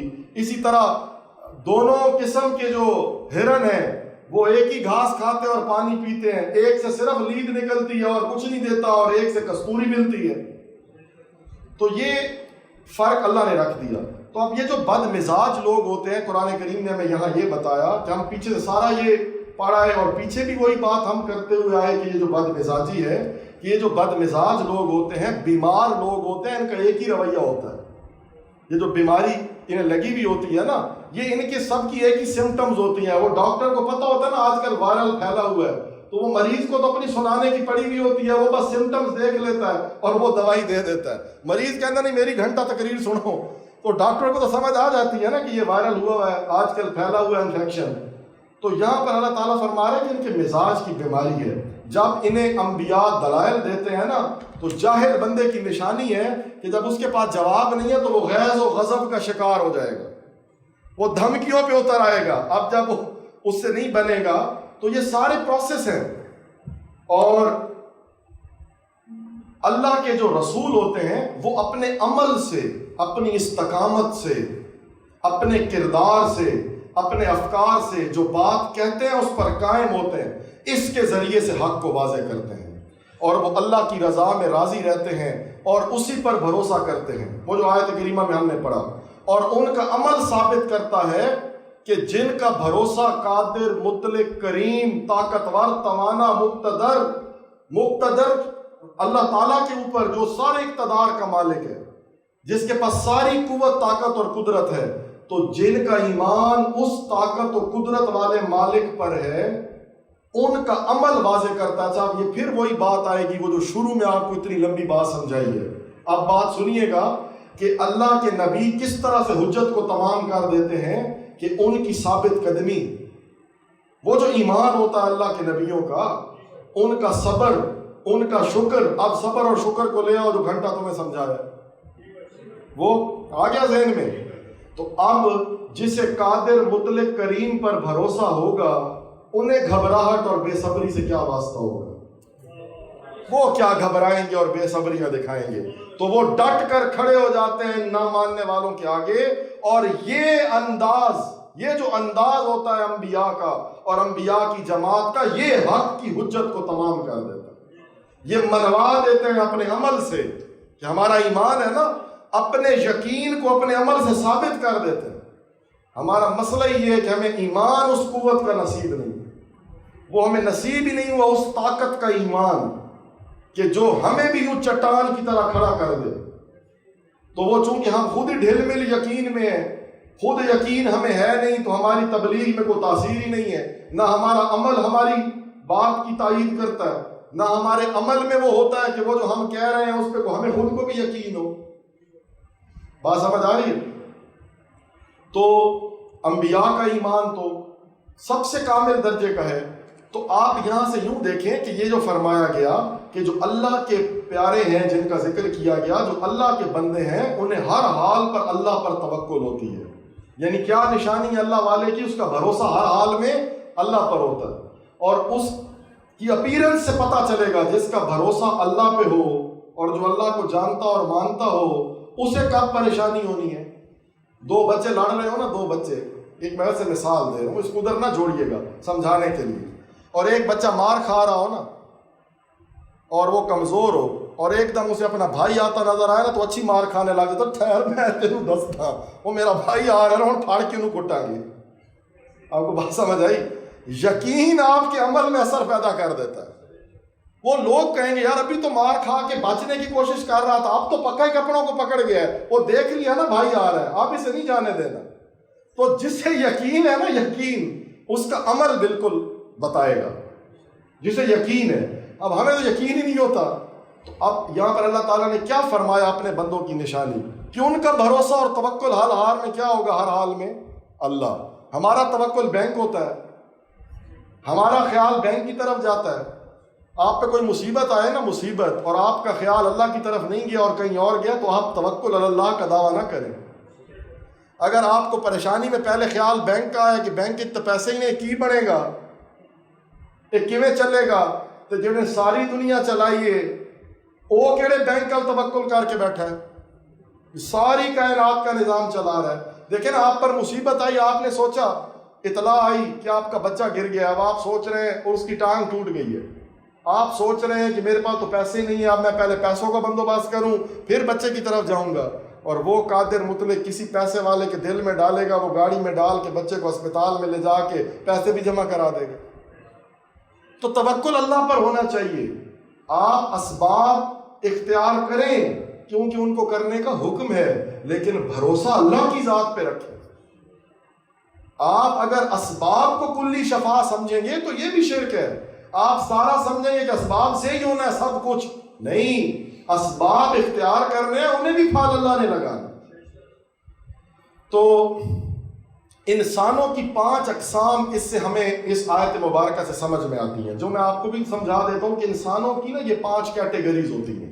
5 کیٹیگریز میں انسان فال کرتے ہیں۔ لفظ بشر کو سمجھا رہا ہوں کہ بشر تو سب ہوتے ہیں، ہم بشر کی باتیں بھی بہت کرتے ہیں، نبی کیسے بشر ہوتے ہیں؟ تو 5 درجے ہیں۔ ایک ہوتے ہیں کفار، عام کفار، یعنی کفر کرنے والے، نہ ماننے والے۔ یہ وہ لوگ ہوتے ہیں جو عقائد اور اعمال کے اعتبار سے ناقص ہوتے ہیں، نہ ان کے عقیدے ٹھیک ہوتے ہیں، ان کے بلیفز، ان کا ماننا ٹھیک نہیں ہوتا، اور ان کے اعمال بھی درست نہیں ہوتے، لیکن یہ دوسروں کو ناقص بنانے کی کوشش نہیں کر رہے ہوتے، فقط خود گمراہ ہوتے ہیں، اپنی پئی ہوتی ہے۔ ایک یہ کیٹیگری ہے انسانوں کی۔ ایک خاص کفار ہے، یا آپ کو کفار کے سرکردہ لوگ کہہ لیں یا سردار کہہ لیں، یہ وہ لوگ ہیں جو عقائد اور اعمال کے اعتبار سے ناقص ہیں، وہ تو ہیں ہی، دوسروں کو بھی ناقص بنانے کی کوشش کرتے ہیں، خود بھی گمراہ ہوتے ہیں اور دوسروں کو بھی، یعنی جو دلائل دیتے پھرتے ہیں اور جو غلط رستوں پہ چلتے ہیں اور دوسروں کو بھی قائل کرتے ہیں۔ اسی طرح ایک عام مسلمان ہوتے ہیں، یہ وہ لوگ ہوتے ہیں جو ایمان لے آئے ہوتے ہیں اور انبیاء علیہ السلام کی اتباع بھی کرتے ہیں، لیکن اتباع میں آپ یوں سمجھ لیں درجہ کمال میں نہیں ہوتے، درجہ کمال پر نہیں ہوتے، لیکن ان کی عقائد میں بھی جہالت نہیں ہوتی، وہ پہلوں کو تو عقیدہ ہی غلط تھا نا، اور ان کے اعمال بھی انہیں پتہ ہوتے ہیں کہ کیا ڈیمانڈ کیے گئے ہم سے، ان کے بلیفز بھی ٹھیک ہوتے ہیں اور ان کے ایکشنز بھی ایز پر ڈیمانڈ ہوتے ہیں، لیکن یہ عام مسلمان ہوتے ہیں، اپنے جوگے ہوتے ہیں۔ ایک ہوتے ہیں خاص مسلمان، اولیاء کرام جنہیں آپ کہتے ہیں، اللہ کے نیک لوگ، صالحین، مومنین۔ اب یہ نیک صالح مومن لوگ جو ہوتے ہیں یہ بھی ایمان لائے ہوتے ہیں مسلمانوں کی طرح ہی، لیکن یہ انبیاء کی اتباع کی ہر ممکن کوشش بجا لاتے ہیں، یہ خود بھی نیک رستے پر قائم ہوتے ہیں، سمجھ آ رہی ہے، اور دوسروں کو بھی تلقین کر رہے ہوتے ہیں۔ انہی کو انعمت علیہم کا مصداق بھی کہا گیا ہے کہ جن پر اللہ کا انعام ہوا، من النبیین والصدیقین والشہداء والصالحین وحسن اولئک رفیقا، یہ اسی میں آتے ہیں یہ لوگ۔ اور 5واں جو درجہ ہے انسانوں کا، بشر کا، وہ انبیاء کرام ہیں، جو لوگ انسان ہیں، عقائد و عمل کے اعتبار سے اکمل ترین ہیں اور دوسروں کو بھی درجہ کمال تک پہنچا دیتے ہیں۔ تو یہ انسانیت کے درجے ہیں۔ تو اسی طرح ہر درجے کے ساتھ نا تعلق، ہر بندے کا اللہ کے ساتھ تعلق ہے۔ تو اللہ فرما رہا ہے مومن کا تعلق اللہ کے ساتھ ہوتا ہے، وہ اللہ پر توکل اور بھروسہ کرتا ہے۔ آیت نمبر 13 سے 18 میں اس مضمون پر ہم نے ختم کرنا ہے۔ ان 5 آیتوں میں کافروں کے متعلق گفتگو ہوئی، وہ جو ہم نے پیچھے ساری، آپ یوں سمجھیں کہ 1 سے لے کر 12 تک ہمیں سارا یہ مقدمہ سمجھا دیا گیا سورہ ابراہیم میں، اور 13 سے 18 میں اب یہ بتایا جا رہا ہے کہ یہ جو کافر ہیں، ہمیں وہ سارے مزاج بھی سمجھ آ گئے، ہم نے صبر شکر کو سمجھا، اور ہم نے پچھلی قوموں کی نشانیاں، جو پچھلی قوموں یعنی اللہ کے دنوں کو، ایام اللہ کو بتایا گیا، پھر پچھلی قوموں سے جو عبرت ہمیں دلائی گئی، تو وہ سارے کو بیان کرتے ہوئے اینڈ پہ یہاں آ کے یہ مضمون مکمل ہوتا ہے جو آیت نمبر 13 اور 18 میں، اس کا تو بامحاورہ ترجمہ آپ سن لیں اور اسی پر ہماری گفتگو ختم ہو جائے گی۔ اور کافروں نے اپنے رسولوں سے کہا ہم تم کو ضرور اپنے ملک سے نکال دیں گے ورنہ تم ہمارے دین میں داخل ہو جاؤ، پس ان کے رب نے ان کی طرف یہ وحی کی کہ ہم ان ظالموں کو ضرور ہلاک کر دیں گے اور ان کے بعد ہم تم کو ضرور اس ملک میں آباد کریں گے، اور یہ اعلان اس کے لیے ہے جو میرے سامنے پیش ہونے اور میرے عذاب دینے کی خبر سے ڈرے۔ اور رسولوں نے فتح کی دعا کی اور ہر ظالم ضدی ہلاک ہو گیا۔ اس کے بعد دوزخ ہے اور اس کو پیپ کا پانی پلایا جائے گا، وہ اسے لے کر ایک گھونٹ بھر کے مشکل سے پیے گا اور اس کو حلق سے نہیں اتار سکے گا، اور اس کو ہر جگہ سے موت گھیرے گی اور وہ مرے گا نہیں۔ اور اس کے بعد ایک اور سخت عذاب ہے، جن لوگوں نے اپنے رب کا کفر کیا ان کے اعمال کی مثال راکھ کی طرح ہے جس پر سخت آندھی کے دن ہوا کا تیز جھونکا آئے، انہوں نے جو کچھ بھی عمل کیا ہے وہ اس پر بالکل قادر نہ ہو سکیں گے، اور یہی بہت دور کی گمراہی ہے۔ ہم نے پہلے پڑھا تھا نا کہ دور کی گمراہی کا ذکر ہوا تھا۔ اب یہاں پر مختصراً ان آیات مبارکہ نے خود ہی مفہوم کو واضح کر دیا کہ کفار جو تھے نا، جب لاجواب ہو جاتے تھے تو وہ دھمکیاں لگاتے تھے، اللہ کے رسولوں کو تکلیفیں پہنچاتے تھے اور اللہ کے رسولوں کو دین کی تبلیغ سے روکنے کی کوشش کرتے تھے اور انہیں علاقہ بدر ہونے کا کہتے تھے۔ تو اللہ تعالیٰ یہاں اپنے رسولوں کی بات کو انڈورس کر رہا ہے اور اللہ اپنے رسولوں کی مدد کی، نصرت کی تائید کر رہا ہے اور یقین دہانی کروا رہا ہے۔ اللہ تعالیٰ فرما رہا ہے، یعنی اللہ یہ فرما رہا ہے کہ ان کا کون سا ملک ہے؟ ہمارا ملک ہے، جو ہمارے ہیں سب انہی کا ہی ہے۔ اللہ یہ فرما رہا ہے، یعنی کفار طاقت میں ہوتے تھے اور ہمیشہ سے اللہ کا یہ اصول رہا ہے کہ رسولوں کو غلبہ عطا کیا اللہ نے، یعنی رسول ہی فتح یاب ہوئے اور ان کے ساتھی، اور اللہ فرما رہا ہے کہ ہم آباد کریں گے آپ کو۔ یعنی اللہ تعالیٰ واضح طور پر یہاں پر اعلان فرما رہے ہیں، مکی زندگی کے اندر ہی اللہ تعالیٰ یہ وعدہ فرما رہے ہیں رسول اللہ صلی اللہ علیہ وسلم سے کہ ان کے ملک میں ہم آپ کو آباد کریں گے۔ یہ جو باتیں کر رہے ہیں نا ابھی آپ کو، اور فتح مکہ کے بعد وہ آپ سب نے دیکھا کہ اللہ کے نبی صلی اللہ علیہ وسلم کو فتح مکہ نصیب ہوا اور مسلمان آباد ہوئے جہاں کے، وہ سارے بت وہاں سے گرا دیے گئے اور ہمیشہ حق غالب رہا ہے اور باطل مٹا ہے۔ تو اللہ تعالیٰ نے ہمیشہ رسولوں کو نافرمانوں پر فتح دی ہے۔ یہاں پر ایک نا عمومی اصول بھی ہمیں ملا ہے اور ایک سنہری اصول ملا ہے جس کا آپ اگر عمومی ترجمہ کریں تو اللہ تعالیٰ یہ فرما رہا ہے کہ جو اللہ سے ڈرتا ہے اور اللہ کا فرما بردار ہے۔ اللہ یہ فرما رہا ہے کہ یعنی جو بندہ اللہ سے ڈرتا ہے، اللہ پر ایمان لے آتا ہے اور اللہ تعالیٰ کے احکامات کو بجا لاتا ہے، تو اللہ تعالیٰ فرما رہے ہیں کہ میں اسے سر بلند کروں گا۔ یعنی اگر آج مجموعی طور پر مسلمان متحد ہو جائیں اور اتحاد امت ہو جائے اور اللہ کے قانون کی بالادستی ہو جائے اور مسلمان اسلامی نظام قائم کر لیں اور اپنی صفوں میں اتحاد لے آئیں تو اللہ آج بھی انہیں غلبہ دے دے۔ تو اللہ ہمیں بھی یہاں پر یہ بات بتا رہا ہے کہ اگر ہم چھوٹی سی بھی جماعت ہیں اور ہمارے ذہن کے اندر اتحاد امت ہے اور ہم اسلام کے لیے کچھ کرنا چاہتے ہیں تو ہمارا مددگار اللہ ہے۔ یہ ہمیشہ کے لیے اللہ تعالیٰ نے اصول بنا دیا اور بتا دیا کہ اللہ مددگار ہوتا ہے جو اللہ تعالیٰ کا مشن لے کے نکلتے ہیں، تو اللہ کے نظام کی سربلندی جو چاہتے ہیں۔ تو اللہ تعالیٰ نے انبیاء کی دعا کو سنا اور کافر تباہ و برباد ہوئے۔ اللہ بتا رہا ہے کہ جب وہ انبیاء دعا کرتے تھے تو پھر وہ قومیں تباہ ہو جایا کرتی تھیں ایک وقت پہ آ کے، اور ایمان والے غالب آیا کرتے تھے۔ یہ سارا مضمون آپ کو سمجھانا ہی یہی تھا کہ فتح جو ہے وہ ایمان والوں کی ہے، اور اللہ کا وعدہ سچ ثابت ہوا اور مسلمانوں کو بھی فتح مکہ ہوئی، یعنی آپ دیکھیں نا مسلمانوں کا بھی غلبہ قائم ہوا، جہاں پر مسلمانوں کو تکلیف دی جا رہی تھی وہاں پر پھر ہم سب نے بھی دیکھا کہ اللہ کا وعدہ غالب ہوا، اور جو نافرمان اور سرکش تھے انہیں شکست ہوئی۔ تو اللہ تعالیٰ یہ فرما رہا ہے کہ یہ جو لوگ ہیں نا یہ صرف دنیا میں ہلاک اور تباہ نہیں ہوں گے نافرمان، اگر مسلمان متحد ہو جائیں اور اسلامی نظام کو نافذ کر دیں، ذلت و رسوائی ان کا آخرت میں بھی مقدر ہوگی۔ یعنی اللہ تعالیٰ فرما رہا ہے صرف یہاں ذلیل و رسوا نہیں ہوں گے، آج بظاہر ان کے پاس حکومتیں ہیں لیکن دنیا میں آج بھی ذلیل و رسوا ہیں۔ آپ پوچھیں کیسے؟ آج سے 100 سال پہلے کا عیسائی اور یہودی معاشرہ اور یہ سارے معاشرے جو تھے ان کی حالت اتنی بری نہیں تھی۔ آج جتنی بری حالت میں ان کا خاندانی سسٹم ہے، آپ دیکھیں کہ بازوؤں پر وہ جانوروں کے نشان بنواتے پھر رہے ہیں، ان کا اچھا طبقہ آج بھی اسے اچھا نہیں سمجھتا، آج بھی وہ شراب کے اندر ڈوب گئے، انہیں کوئی ہوش نہیں رہتا، آج بھی وہ کتنی ذلتوں میں ہیں۔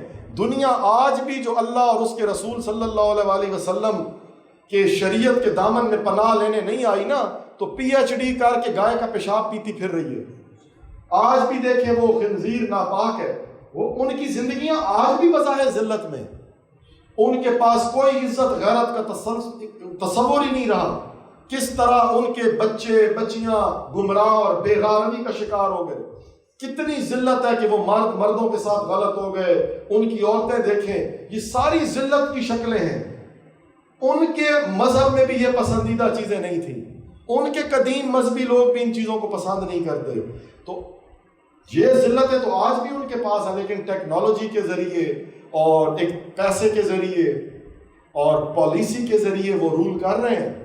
لیکن اللہ کیا فرما رہا ہے کہ تم ہر طرح سے ان پر رول کر سکتے ہو، اور یہاں تو یہ ذلت ان کو ہے ہی ہے جو ہے، آخرت میں ان کے لیے پھر ذلت کا عذاب تیار ہے۔ اور اللہ تعالیٰ فرما رہا ہے کہ وہاں انہیں پینے کے لیے، انہیں پیاس لگے گی، گرمی ہوگی تو پینے کے لیے بدبودار بد ذائقہ کھولتی ہوئی پیپ دی جائے گی جو یہ پئیں گے، اور یہ پینے پر مجبور ہوں گے، اور ہر لمحہ ہر طرف سے موت بڑھتی ہوئی انہیں محسوس ہوگی۔ یعنی وہ خوف اور تکلیف جو ایک زندہ انسان کو بھی موت کے آنے کی ہوتی ہے نا، وہ تکلیف والا احساس ان کے پاس ہوگا، اور اذیتیں ان کو اتنی دی جا رہی ہوں گی کہ یہ کہیں گے کہ ہم مرنے کو تیار ہیں، موت آ جائے، اور مزے کی بات ہے موت بھی نہیں آئے گی۔ موت والی تکلیف آپ کو اور ہمیں فیل کرانے کے لیے بتائی گئی ہے کہ موت والی تکلیف ہوگی، ہر طرف سے یہ گھیرے میں ہوں گے، یعنی وہ جو آخرت کے اندر۔ اور پھر کیا فرمایا کہ انہوں نے جو نیک عمل دنیا میں اگر کیے بھی ہیں نا، ان کا صلہ انہیں دنیا میں مل گیا تھا، آخرت میں جو ان کے اعمال ہیں وہ بوجہ کفر کوئی رنگ نہیں لائیں گے، جیسے راکھ کے ڈھیر کو ایک پورا دن تیز آندھی چل رہی ہو نا اور وہ اڑا کے لے جائے، اور وہ راکھ کا ڈھیر ہو اور اس کو آندھی اڑا کے لے جائے، اس کا کوئی نام و نشان ہی باقی نہ ہو۔ ان کے نیک اعمال بھی یوں ہی سمجھو کہ راکھ کے ڈھیر کی طرح اڑ چکے ہیں، ان کے کسی کام نہیں آنے والے، کیونکہ انہوں نے اللہ پر انہیں ایمان نہیں تھا۔ اور پھر وہی ہمارے مضمون کی بنیادی بات آ جائے گی کہ اللہ کے لیے تو یہ کر نہیں رہے تھے، یہ تو دنیاوی خوشنودی اور عزت کے لیے کام کر رہے تھے سارے، جیسے ہم لوگ بھی نمود و نمائش کے لیے نیکیاں کرتے ہیں، ہماری رحم دلی کا چرچا ہو جائے، ہماری سخاوت کا چرچا ہو جائے، ہمیں کوئی الیکشن میں کامیابی ہو جائے، کوئی ووٹ مل جائے، کوئی ہمارا معاشرے میں نام ہو جائے، کوئی شہرت مل جائے، بات سمجھ رہے ہیں نا؟ تو اس طرح انہوں نے بھی دنیا میں جو کام کیے، ان کو دنیا میں ان کا صلہ مل گیا ہے، دنیا میں ان کو عزتیں مل گئیں، دنیا میں ان کے کاروبار ترقیاں ہو گئیں، دنیا میں ان کی واہ واہ ہو گئی، ان کے دنیاوی اس نیکی کے جذبے کو جو ان کے اندر تھا دنیا میں ہی تسکین مل گئی، آخرت میں ان کا کوئی حصہ نہیں ہے۔ اور آخرت میں فائدہ صرف اسی کو ہے کہ جو اللہ پر ایمان لائے اور کفر و شرک سے بچا رہے اور اللہ کی رضا کے لیے کام سر انجام دے، تو یہ آخرت میں فائدہ پانے والا ہوگا۔ تو آج کے لیے یہاں تک تھا، اگر گفتگو میں کوئی غلطی یا کوتاہی یا سہو ہے تو اللہ کے حضور معافی کا طلبگار ہوں، اور جو گفتگو آپ سب کے سامنے پیش کی اللہ تعالیٰ اسے اپنی بارگاہ میں قبول کرے، ہم سب کو اس پر عمل پیرا ہونے کی توفیق دے، ہمارا مل بیٹھنا قبول کرے، اللہ ہم سے راضی ہو جائے اور ہمیں مزید نیکی کرنے کی توفیق عطا فرمائے۔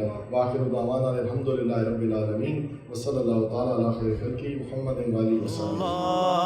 اللہم صل علی سیدنا و مولانا محمد وعلی آلہ وصحبہ وبارک وسلم۔